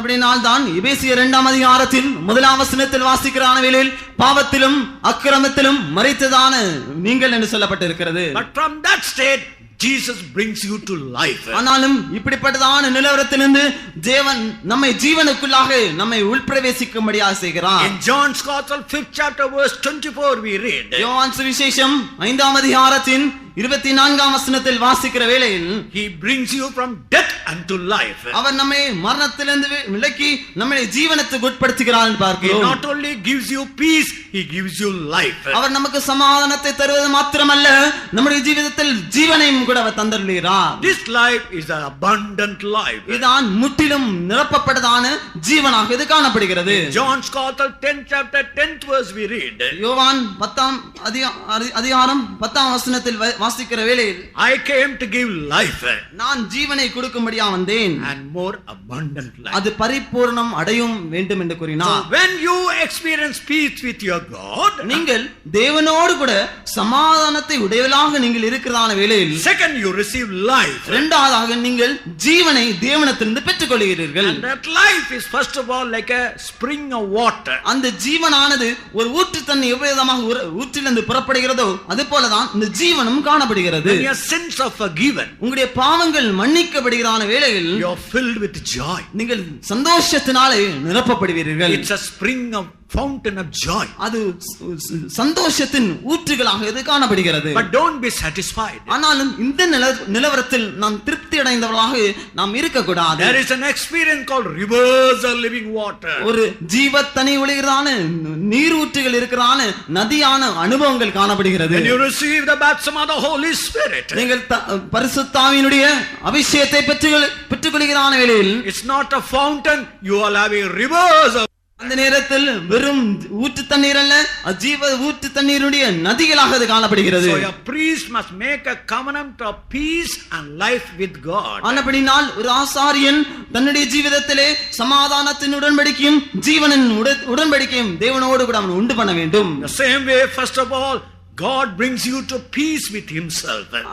ஆனபடினால் தான் தேவன் நிமித்தமாக அவனுடைய ஜீவிதத்திலே உன்னுடைய ஜீவிதத்திலும் ஒரு சமாதானத்தை அவர் கொண்டு வருகிறார். Second, he brings you to life. இரண்டாவதாக அவர் ஜீவனை உனக்குள்ள அவர் கொண்டு வருகிறார். That life, abundant life. அந்த ஜீவனானது அது பரிபூரணம் அடைய வேண்டும். And that life you can experience in your inner man. அந்த ஜீவனை உங்களுடைய உள்ளான மனுஷனில் நீங்கள் அனுபவிக்கலாம். And God willing, we will meditate tomorrow how you can experience that life in your physical man. தேவ சித்தமாக இருக்கும் என்றால் நாளை தினத்திலே இந்த தேவனுடைய ஜீவனை நம்முடைய சரீரத்தில் நாம் எப்படி அதை அனுபவிக்கலாம் என்பதை குறித்து படிக்கலாம். You can have life in your inner man, you can have life in your physical man. உங்களுடைய ஜீவிதத்தில் உங்களுடைய உள்ளான மனுஷனிலும் ஒரு ஜீவனை அனுபவிக்கலாம். அது மாத்திரமல்ல வெளிப்படையான சரீரத்திலும் கூட தேவனுடைய ஜீவனை நீங்கள் அனுபவிக்கலாம். Why? ஏன்? This life is very much essential that you may become a ruler in your life later. பிற்காலத்திலே நீங்கள் ஜீவனில் ஆளுகை செய்யும்படியாக இந்த ஜீவனானது உங்களுக்கு மிகவும் அவசியமாக காணப்படுகிறது. I am telling you how the true peace can be experienced in your life and in the world and in eternity. நம்முடைய ஜீவிதத்திலும் மெய்யான சமாதானம் எவ்விதமாக நம்முடைய ஜீவிதத்திலும் உலகத்திலும் வரப்போகிற நித்தியத்திலும் நாம் எவ்விதமாக அனுபவிக்கலாம் என்பதை குறித்து நான் உங்களிடத்தில் சொல்லிக் கொண்டிருக்கிறேன். 2 points, remember it. 2 காரியங்கள் அதை நான் நன்றாக ஞாபகத்தில் வைத்துக் கொள்வோம். 1, the priest must make a covenant of peace. முதலாவது ஆசாரியன் சமாதானத்தின் உடன்படிக்கையை உண்டு பண்ண வேண்டும். And it must be a covenant of life also. அது மாத்திரமல்ல அவன் ஜீவனின் உடன்படிக்கையும் அவன் உண்டு பண்ண வேண்டும். Now read Malachi 2nd chapter 7th verse. இப்பொழுது மல்கியா 2ஆம் அதிகாரம் 7ஆம் வசனத்தை வாசிப்போம். ஆசாரியனுடைய உதடுகள் அறிவை காக்க வேண்டும், வேதத்தை அவன் வாயிலே தேடுவார்களே, அவன் சேனைகளுடைய கர்த்தரின் தூதன். For the priest's lips should keep knowledge, and they should seek the law at his mouth, for he is the messenger of the Lord of hosts. Now a priest must be able to keep the knowledge in his mouth. ஆசாரியன் தன்னுடைய உதடுகளில் அவன் அறிவை அவன் காத்துக்கொள்ள வேண்டும். According to Ezekiel 44th chapter verse 23, எசேக்கியேல் 44ஆம் அதிகாரம் 23ஆம் வசனத்தில்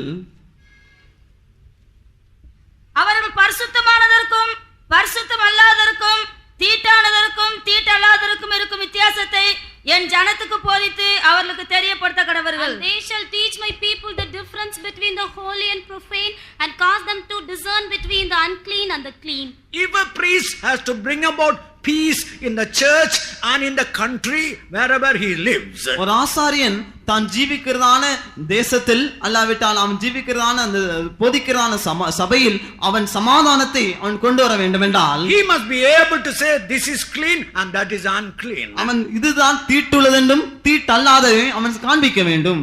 When a person brings a lamb, ஒரு மனுஷன் ஒரு ஆட்டுக்குட்டி அவன் கொண்டு வருகிற வேளையில் if the lamb has got only one eye, அந்த ஆட்டுக்குட்டிக்கு ஒரே ஒரு கண்ணுடையதா இருக்கும் என்றால், and he must say no, God will not accept this offer. அவன் சொல்ல வேண்டும் இதை கொண்டு வரக்கூடாது, தேவன் இந்த பலியை அவர் ஏற்றுக்கொள்ள மாட்டார் என்பதை அவன் சுட்டி காண்பிக்க வேண்டும். ஐயா, I have paid money, I have brought the lamb as an offering unto God. ஐயா, நான் பணத்தை செலவழித்து தான் தேவனுக்கு ஒரு பலியாக செலுத்தும்படியாக இந்த ஆட்டுக்குட்டி தேவ சமூகத்தை நான் கொண்டு வந்து சேர்த்திருக்கிறேன் சொல்வான் என்றால், Yes, you have paid money, உண்மைதான், நீ பணத்தை செலவழித்து இருக்கிறாய், but that lamb has got only one eye. ஆனால் இந்த ஆட்டுக்குட்டிக்கு ஒரே ஒரு கண் தான் இருக்கிறது. So a priest must be able to say this is right and that is the wrong. ஆனபடியால் ஒரு ஆசாரியனுக்கு இது சரி என்றும் இது தீட்டுள்ளதென்றும் தீட்டில்லாததை அவன் காண்பிக்க வேண்டும். Some years back one person came and gave 800 rupees to one pastor.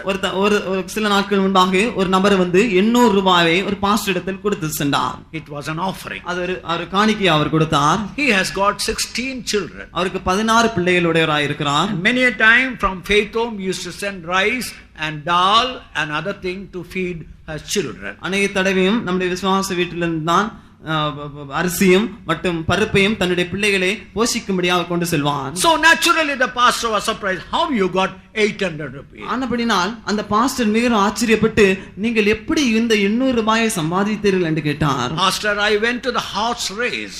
நான் அந்த குதிரை ஓட்டம் பந்தயத்துக்கு நான் சென்றேன். There I bet on a particular horse. அங்கு நான் ஒரு குறிக்கப்பட்டதான ஹார்ஸுக்கு நான் பந்தயம் செலுத்தினேன். And there my horse won the race. அந்த நேரத்தில் என்னுடைய ஹார்ஸ் தான் அந்த பந்தயத்தை வெற்றி சேர்த்தது. I got thousands of rupees. எனக்கு ஆயிரக்கணக்கான பணத்தை நான் பெற்றுக்கொண்டேன். So out of that I brought tithes for 800 rupees. அதிலிருந்து தசமமாக இந்த 800 ரூபாயை உங்களிடத்தில் நான் கொண்டு வந்து சேர்த்திருக்கிறேன் என்று கூறினார். It happened about say 40 years back. இந்த காரியம் கிட்டத்தட்ட 40 வருடங்களுக்கு முன்பாக நடைபெற்றதான ஒரு சம்பவம். 800 rupees in those days is a very costly money. அந்த நாட்களில் 800 ரூபாய் மிக விலை மதிப்புடையதான ஒரு பணமாக இந்த நாட்களில் காணப்பட்டது. Pastor told, take the money away. Pastor கூறினார், இந்த பணத்தை இந்த இடத்திலிருந்து எடுத்து சென்று விடுங்கள். You went to a wrong place, you won it by a race, that money we will not accept. நீங்கள் தவறான இடத்துக்கு கடந்து சென்று விட்டீர்கள். தவறான முறைமையின்படியாக கொண்டு வரப்பட்டதான இந்த பணம் ஆனபடினால் இந்த பணத்தை நாங்கள் ஏற்றுக்கொள்வது இல்லை என்று கூறிவிட்டார். In Isaiah 5th chapter verse 20, ஏசாயா 5ஆம் அதிகாரம் 20ஆம் வசனத்தில், தீமையை நன்மை என்றும் தீமையை நன்மை என்றும் நன்மையை தீமை என்றும் சொல்லி நன்மையை தீமை என்று சொல்லி இருளை வெளிச்சமும் வெளிச்சத்தை இருளுமாக பாவித்து கசப்பை தித்திப்பும் தித்திப்பை கசப்பும் என்று சாதிக்கிறவர்களுக்கு ஐயோ.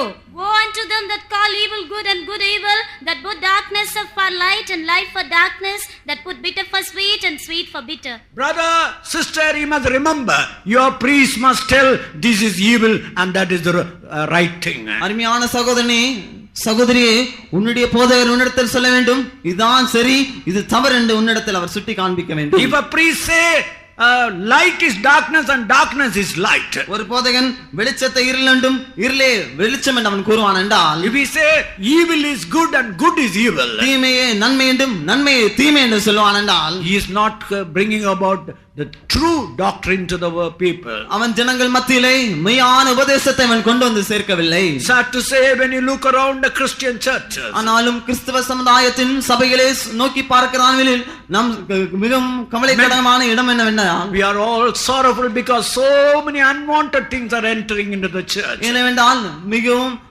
தேவையில்லாத அநேக காரியங்கள் சபைக்குள்ளாக உட்பிரவேசிக்கிறது. I don't want to tell, you know it, what is happening in Christian churches all over the world. நான் சொல்ல வேண்டியதான அவசியமில்லை. முழு கிறிஸ்தவ சபையிலும் உலகத்தில் எல்லா பகுதியிலும் நடைபெறுதான அனுபவங்களை குறித்து நீங்கள் கேள்விப்பட்டிருப்பீர்கள். How can such people bring peace to the world? அப்படிப்பட்டதான ஜனங்கள் எவ்விதமாக உலகத்தில் சமாதானத்தை அவரால் கொண்டு வர முடியும்? If you want to bring peace to the world, your priest or you must be able to say this is good and that is wrong. உன்னுடைய ஆசாரியன், உன்னுடைய போதகர், உன்னுடைய மாஸ்டர் இல்லாவிட்டால் நீ சமாதானத்தை கொண்டு வர வேண்டும் என்றால் அவர் உன்னை பார்த்து இதான் தீமை என்றும் இதான் நன்மை என்பதையும் அவர் உனக்கு முன்பாக அவர் காண்பித்து தர வேண்டும். In the book of Galatians, கலாத்தியரின் புத்தகம் in 2nd chapter, 2ஆம் அதிகாரம், we find an incident that happened in the life of Peter. பேதுருடைய ஜீவிதத்தில் நடைபெற்றதான ஒரு அனுபவத்தை குறித்து நாம் அங்கு பார்க்கிறோம். Peter had a special revelation that there was no difference between Jew and the Gentile. பேதுருக்கு யூதர்களுக்கும் புறஜாதிகளுக்கும் எந்த விதமான வித்தியாசம் இல்லை என்பதை குறித்ததான நன்கான தரிசனத்தை உடையவனாக வெளிப்படுத்தல் உடையவனான ஒரு மனுஷனாக இருந்தான். God gave a very clear vision. அவனுக்கு தெளிவான ஒரு சொப்பனத்தை தரிசனத்தை தேவன் பேதுருக்கு கொடுத்திருந்தார். When he came to Antioch, அவர் அந்தோனியா பட்டணத்துக்கு வந்ததான வேளையில், Antiochia பட்டணத்துக்கு வந்த வேளையில், he mixed up with the Gentiles and had food with them. அவன் அந்த பொதுவான புறஜாதியின் மத்தியில் உட்கார்ந்து அவளோடு கூட போஜனம் பண்ணினான். But when he was mixed with the Gentiles, இந்த மனுஷனானவன் அந்த புறஜாதியின் மத்தியில் ஒன்றாக கலந்து புசித்த வேளையில், that time some believers from Jerusalem came. அந்த நேரத்தில் எருசலேமிலிருந்து சில விசுவாசிகள் அந்த இடத்துக்கு வந்து சேர்ந்திருந்தார்கள். When he saw the Jewish believers, அந்த யூத விசுவாசிகளை பார்க்க வேளையில் he got afraid. அவன் அதிகமாக பயப்பட்டான். He got up. அவன் உடனடியாக எழுந்து he separated himself from the Gentiles. அந்த புறஜாதியின் மத்தியிலிருந்து தன்னைத்தானே அவன் வேறு பிரித்துக் கொண்டான். He joined with the Jewish believers. அந்த யூத விசுவாசிகளோடு கூட ஒன்றாக சேர்ந்து கொண்டான். In Galatians 2nd chapter 14th verse, கலாத்தியர் 2ஆம் அதிகாரத்தின் 14ஆம் வசனத்தில் வாசிக்கிற வேளையில், Paul face to face spoke to Peter. பவுலானவன் பேதுருக்கு முகமாக பார்த்து பேசினான். He told, you are not walking at the truth of the gospel.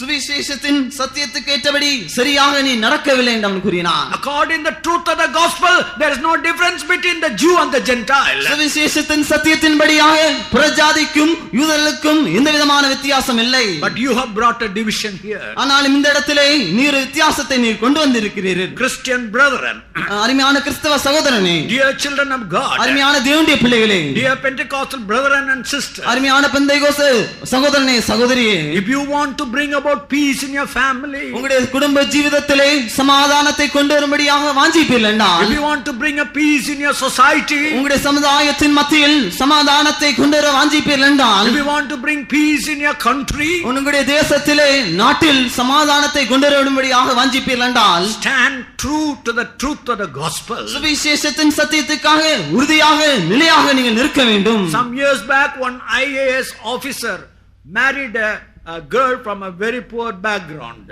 கடந்த கொஞ்ச வருடங்கள் முன்பாக ஒரு ஐஏஎஸ் அதிகாரி மிகவும் தாழ்ந்த நிறுவனத்தில் இருக்கிறான ஒரு குடும்பத்திலிருந்து ஒரு பெண்ணை திருமணத்துக்காக எடுத்துக்கொண்டார். That IAS officer name was one Mr. Venugopal. அந்த ஐஏஎஸ் ஆபீசருடைய பேர் வேணுகோபாலா இருந்தது. He was a Brahmin. அவர் பிராமின் சகோதரன். But he married a girl from Korathi. ஆனாலும் கொரத்தின் மத்தியிலே ஒரு பிள்ளையை அவர் விவாகம் எடுத்துக்கொண்டார். She was a child of God. அவள் ஒரு தேவனுடைய பிள்ளையா இருந்தால் They all asked, what you have done? எல்லாரும் கேட்டார்கள், நீ செய்த காரியம் என்ன? No, she is a child. She is the one in the Lord. அவன் கூறினார், அப்படி இல்ல, தேவனுக்குள்ளா இருக்கிறதான ஸ்திரீ ஒரு நபர் இவள் என்று கூறினார். Today we talk about oneness. இந்த நாட்களில் ஒருமையை குறித்து நாம் பேசுகிறோம். But how often we broadcast and color and language and so many cultural differences between us and other people. ஆனாலும் நம்முடைய மத்தியிலே மதம் மூலமாகவும் மார்க்கங்கள் மூலமாகவும் மொழிகள் மூலமாகவும் மற்ற காரியங்கள் மூலமாகவும் எத்தனையோ வித்தியாசங்களை ஒருவருக்கொரு மத்தியில் நாம் உண்டாக்குகிறோம். So a priest must keep the covenant and he must have the knowledge in his mouth. ஆசாரியன் ஆனவன் உடன்படிக்கை பண்ணினவனாக அறிவை தன்னுடைய உதடுகளில் அவன் காத்துக் கொள்கிற மனுஷனாய் இருக்க வேண்டும். If you want to bring about the true peace, you must be able to stand faithful to the truth of the gospel. நீங்கள் மெய்யான சத்தியத்துக்கு சமாதானத்தை கொண்டு வர வேண்டும் என்றால் சுவிசேஷத்தின் உடன்படிக்கைக்கு நீங்கள் உறுதியாக நிலைநிற்கலாய் காணப்பட வேண்டும். Galatians 3rd chapter 9 and 10. கலாத்தியர் 3ஆம் அதிகாரம் 9-10 வசனங்கள். அந்தபடி விசுவாசமாக Colossians 3rd chapter. கொலோசியர் 3ஆம் அதிகாரம் 9-10 வசனங்கள். ஒருவருக்கொருவர் பொய் சொல்லாதிருங்கள், பழைய மனுஷனையும் அவன் செய்கைகளையும் களைந்து போட்டு தன்னை சிருஷ்டித்தவருடைய சாயலுக்கு ஒப்பாய் பூரண அறிவடையும்படி புதிதாக்கப்பட்ட புதிய மனுஷனை தரித்துக் கொண்டிருக்கிறீர்களே. Next verse.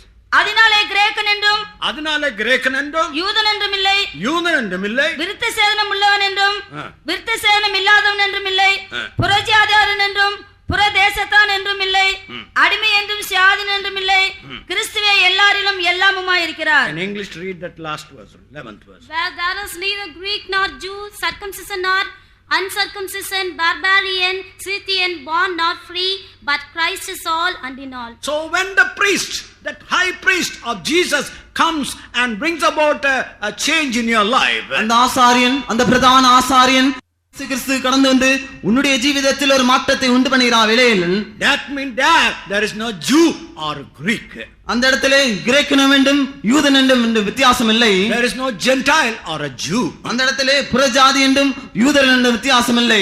There is no colored, there is no color difference. அந்த இடத்திலே எந்த விதமான நிறத்தின் அடிப்படையில் இருக்கிறதான வித்தியாசங்கள் இல்லை. There is no language difference. எந்த விதமான மொழி அடிப்படையில் இருக்கிறதான வித்தியாசங்களும் இல்லை. There is no cultural difference. எந்த விதமான சமுதாய கலாச்சாரத்தின் முறைமையிலும் எந்த வித்தியாசம் இல்லை. Christ is all and all in all. எல்லாம் கிறிஸ்துவே, எல்லாவற்றுக்கும் எல்லாமுமா இருக்கிறார். So brother, sister, find out the way God can bring about peace in your life and in the life of the whole, in the lives of other people. அருமையான சகோதரர்களே, உங்களுடைய ஜீவிதத்திலும் மற்ற எல்லாருடைய ஜீவிதத்திலும் கிறிஸ்துவானவர் எவ்விதமாக சமாதானத்தை கொண்டு வருவார் என்பதை குறித்து நாம் பார்க்க வேண்டும். We have seen first, a priest must make a covenant of peace. முதலாவது ஆசாரியனானவன் சமாதானத்தின் உடன்படிக்கை அவன் பண்ண வேண்டும். Second, it must be a covenant of life. இரண்டாவதாக ஜீவனை அவன் உடன்படிக்கை பண்ண வேண்டும். That life is not only life, abundant life. வெறும் ஜீவன் மாத்திரமல்ல, அந்த ஜீவனானது பரிபூரணமும் அடைய வேண்டும் என்று பார்க்கிறோம். And this priest must keep the knowledge and he must be able to tell this is clean and that is unclean. அது மாத்திரமல்ல, இந்த ஆசாரியன் அறிவை தன்னுடைய உதடுகளில் காத்துக்கொள்ள வேண்டும். தீட்டுள்ளதவை இவை என்றும் தீட்டல்லாதவை அவன் பிரித்து காண்பிக்க வேண்டும். Now in Malachi 2nd chapter 5 and 6 again. மல்கியா 2ஆம் அதிகாரத்தின் 5-6 வசனங்களை வாசிக்கிற வேளையில் read 6th verse again.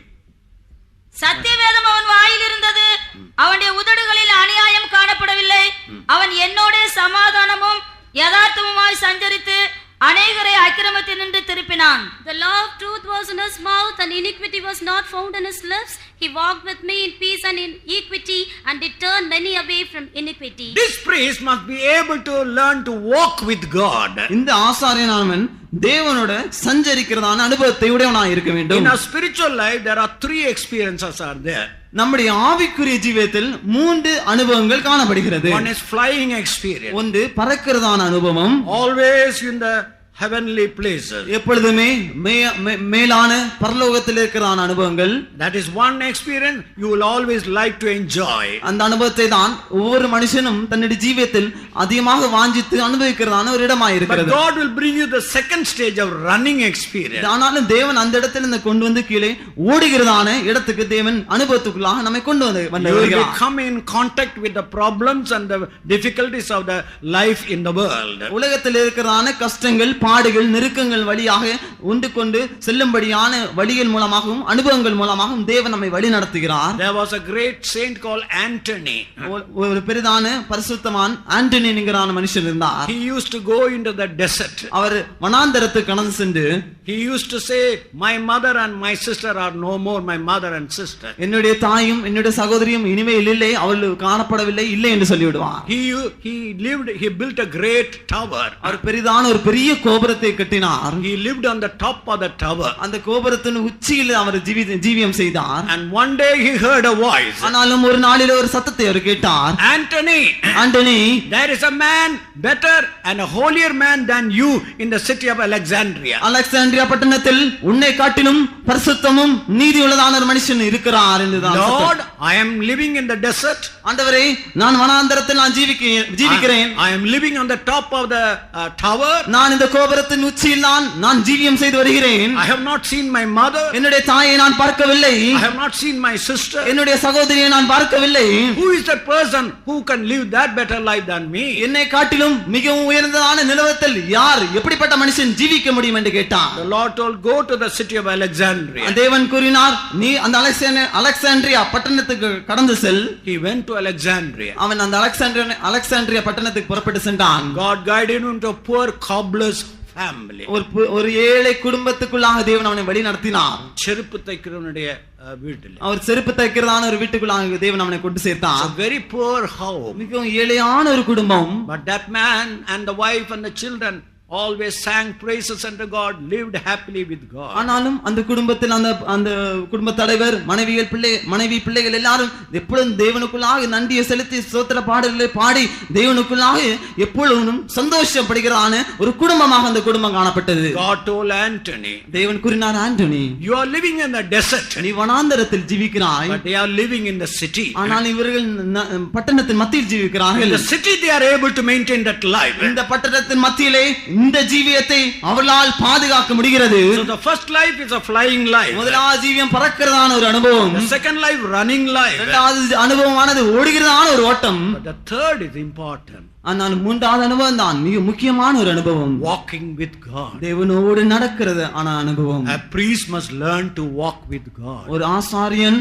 தேவனோடு நடக்கும்படி தன்னை தானே அவன் பயிற்சிக்க வேண்டும். In Genesis 5th chapter verse 24, ஆதியாகமம் 5ஆம் அதிகாரம் 24ஆம் வசனத்தில் ஏனோக் ஆனவன் walked with God. தேவனோடு கூட அவன் சஞ்சரித்தான். If Enoch had to walk with God, தேவனோடு கூட ஏனோக் சஞ்சரித்து இருப்பான் என்றால் what type of agreement Enoch and God must have? அப்படினால் தேவனும் ஏனோக்குக்கு மத்தியில் எவ்விதமான ஒரு உடன்படிக்கை காணப்பட்டிருக்கும். Amos 3rd chapter 3rd verse we read. Amos 3ஆம் அதிகாரம் 3ஆம் வசனத்தில் வாசிக்கிற வேளையில், ரெண்டு பேர் ஒருமனப்பட்டிருந்தால் ஒழிய ஒருமித்து நடந்து போவார்களோ? Can two walk together except they be agreed? Enoch agreed with God. ஏனோக்கோடு கூட உடன்படிக்கை பண்ணான். ஏனோக்கு தேவனோடு ஒருமைப்பட்டிருந்தான். ஏனோக்கானவன் தேவனோடு கூட ஒருமனைப்பட்டிருந்தான். ஏனோக்கும் தேவனும் ஆனோக்கோடு, தேவனும் ஏனோக்கோடு ஒருமனம் அதேபடி அவரோடு கூட நடந்து போகிறார். தேவனும் கூட ஏனோக்கோடு கூட ஒருமனப்பட்டு அவனோடு கூட நடக்கிறதா இருந்தான். So the beautiful life of Christian life is, ஆனபடினால் கிறிஸ்துவ ஜீவியத்தின் மிகவும் அழகான அனுபவம் என்னவென்றால், you live in agreement with God, you live in agreement with your brother, you live in agreement with everybody. நீங்கள் தேவனோடு கூட ஒருமனப்பட்டவர்களாக இருக்கிறீர்கள், உங்கள் சகோதரனோடு கூட ஒருமனப்பட்டவர்களாகவும் மற்ற ஜனத்தோடு கூட ஒருமனப்பட்டவர்களாக நீங்கள் ஜீவியம் செய்கிறீர்கள். There you can maintain peace. அந்த இடத்தில் உங்களால் சமாதானத்தை காத்துக்கொள்ள முடிகிறது. So tonight, ஆனபடினால் இந்த ராத்திரியில் I have brought you some important point how peace can be brought experience in your soul. இந்த ராத்திரி வேளையிலே எவ்விதமாக உங்களுடைய ஆத்மாவில் சமாதானத்தை நாம் அனுபவிக்கலாம் என்கிறதை குறித்ததான சில காரியங்கள் உங்கள் மத்தியில் நான் எடுத்துரைத்தேன். Now the second stage, God willing, we will meditate how peace can be brought on your body tomorrow.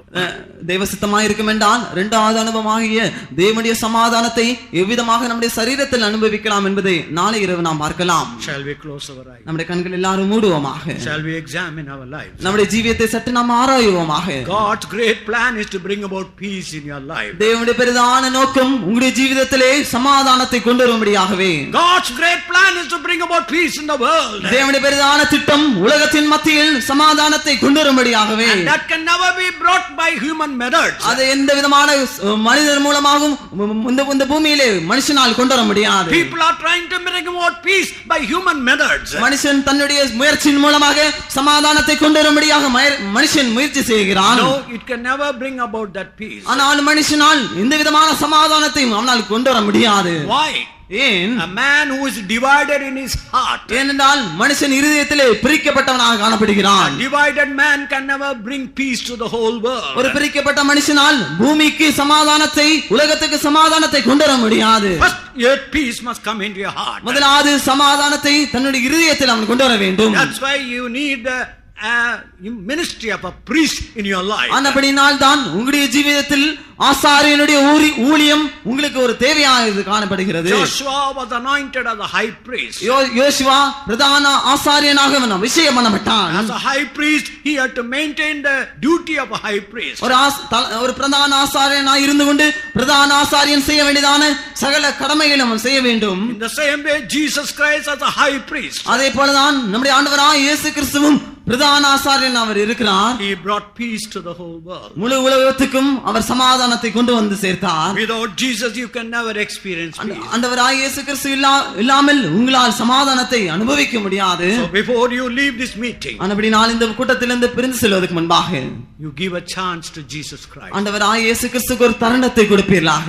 Lord Jesus, ஆண்டவராகிய இயேசு கிறிஸ்துவே, I tried to have peace by my own effort. ஆண்டவரே, என்னுடைய சொந்த முயற்சியின் மூலமாக சமாதானத்தை பெற்றுக்கொள்ளும்படியாக நான் முயற்சி பண்ணினேன். I failed, Lord. ஆனாலும் எல்லாவற்றிலும் நான் தோற்று போய்விட்டேன். But today I come to you as I am. ஆனாலும் இந்த நாளிலே நான் எவ்விதத்திலே இருக்கிறேனோ அவ்விதமாகவே உம்ம சமூகத்திலே நான் வந்து சேருகிறேன். I want peace in my life. ஆண்டவரே, எனக்கு சமாதானம் எனக்கு தேவையா இருக்கிறது. In a church there was a spiritual meeting was going on. ஒரு சபையின் மத்தியிலே ஒரு ஆவிக்குரிய கூட்டம் நடைபெற்றுக் கொண்டிருந்தது. Suddenly the pastor looked at the pianist who was playing the piano. திடீரென்று பாஸ்டரானவர் அந்த பியானோ வாசிக்கிறதான சகோதரனை பார்த்து கூறினார். அந்த சகோதரியை பார்த்து சொன்னார். அந்த சகோதரனை பார்த்து சொன்னார், சகோதரியே, நீயும் சமாதானத்தை பெற்றுக்கொள்ள வேண்டும். சகோதரியே, நீயும் சமாதானத்தை பெற்றுக்கொள்ள வேண்டும். நீயும் அந்த இயேசுவினிடத்தை பாதத்தில் வந்து அவரை ஏற்றுக்கொள்ள வேண்டும். You should also come to the presence of Jesus Christ and experience the peace of God. அவளுக்கு கோபம் வந்துவிட்டது. At once she got anger. நான் சர்ச்சில் ஆர்கன் விளையாடி கொண்டிருந்தேன். I am playing organ in the church. என்னை பார்த்து பாவி என்று சொன்னாயே. Oh, you are saying at me as a sinner. கோபத்தோடு வந்து அந்த போதகருடைய கன்னத்தில் அறைந்து விட்டார். And she at once came with anger and slapped at the face of the pastor.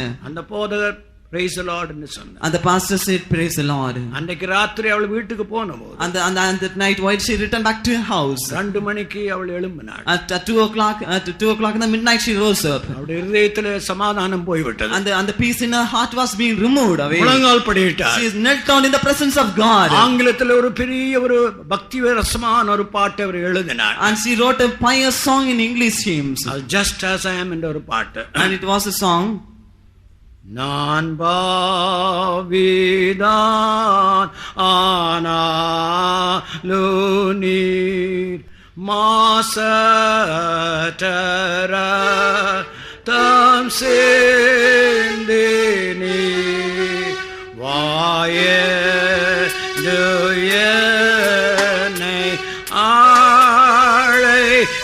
அழைத்தீரன் மீட்பரே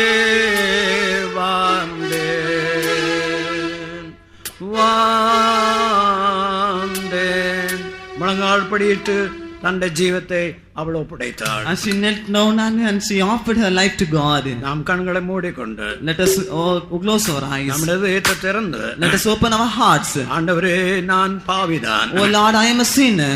எனக்கு அந்த சமாதானம் வேண்டும். I need the peace in my life. நான் என்னுடைய சொந்த முயற்சி நான் சமாதானத்தை பெற்றுக்கொள்ள விரும்பினேன், முடியவில்லை. Through my life I would decide to get the peace, but I was unable to get it. நான் இருக்கிற வண்ணமாவே உம்மிடத்தில் வருகிறேன். And I come to you as I am. நான் வருகிறேன் சுவாமி. Oh, I come to you, Father. வாயை திறந்து சொல்லுங்கள். Let us open our mouth and say to நான் Lord. வருகிறேன் ஆண்டவரே. Oh Lord, I come to you. என்னை தொடும் ஆண்டவரே. Oh Lord, touch me, Father. என்னுடைய பாவத்தை மன்னியும் சுவாமி. Oh Lord, please forgive my sins. என்னை புதிதான ஒரு மனுஷனாய் மாற்றி தீரும். Oh Lord, turn me as a new one, Father.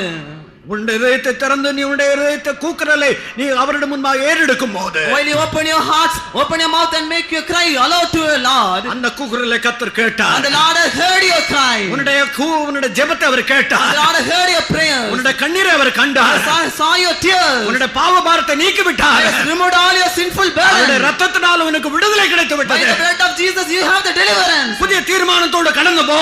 Let us go with a new decision. தேவனுடைய பிள்ளையே, Oh dear child of God. தேவனுடைய ஊழியக்காரனே, Oh dear servant of God. அவரோடு உடன்படிக்கை செய்வாயாக. Let us make a covenant with the Lord. அந்த உடன்படிக்கை சமாதானத்தின் உடன்படிக்கையா இருக்கட்டும். Let the covenant be the covenant of அது peace. ஜீவனின் உடன்படிக்கையா இருக்கட்டும். Let the covenant be the covenant of life. ஆண்டவரோடு கூட சேர்ந்து நடக்க பிரயா நீ தீர்மானிப்பாயாக. Let you make a decision to walk with the Lord. சத்தியத்துக்காக நின்று சத்தியத்துக்காக ஜீவித்து சத்தியத்துக்காக மரிக்க தீர்மானிப்பாயாக. Let you make a decision to live for the truth and die for the truth. அப்பொழுது உனக்கு சமாதானம் உண்டு. நீ சமாதானத்தை மற்றவர்கள் உண்டாக்குறவனாயிருப்பாய். At the time you can get the peace and you can make peace to all people.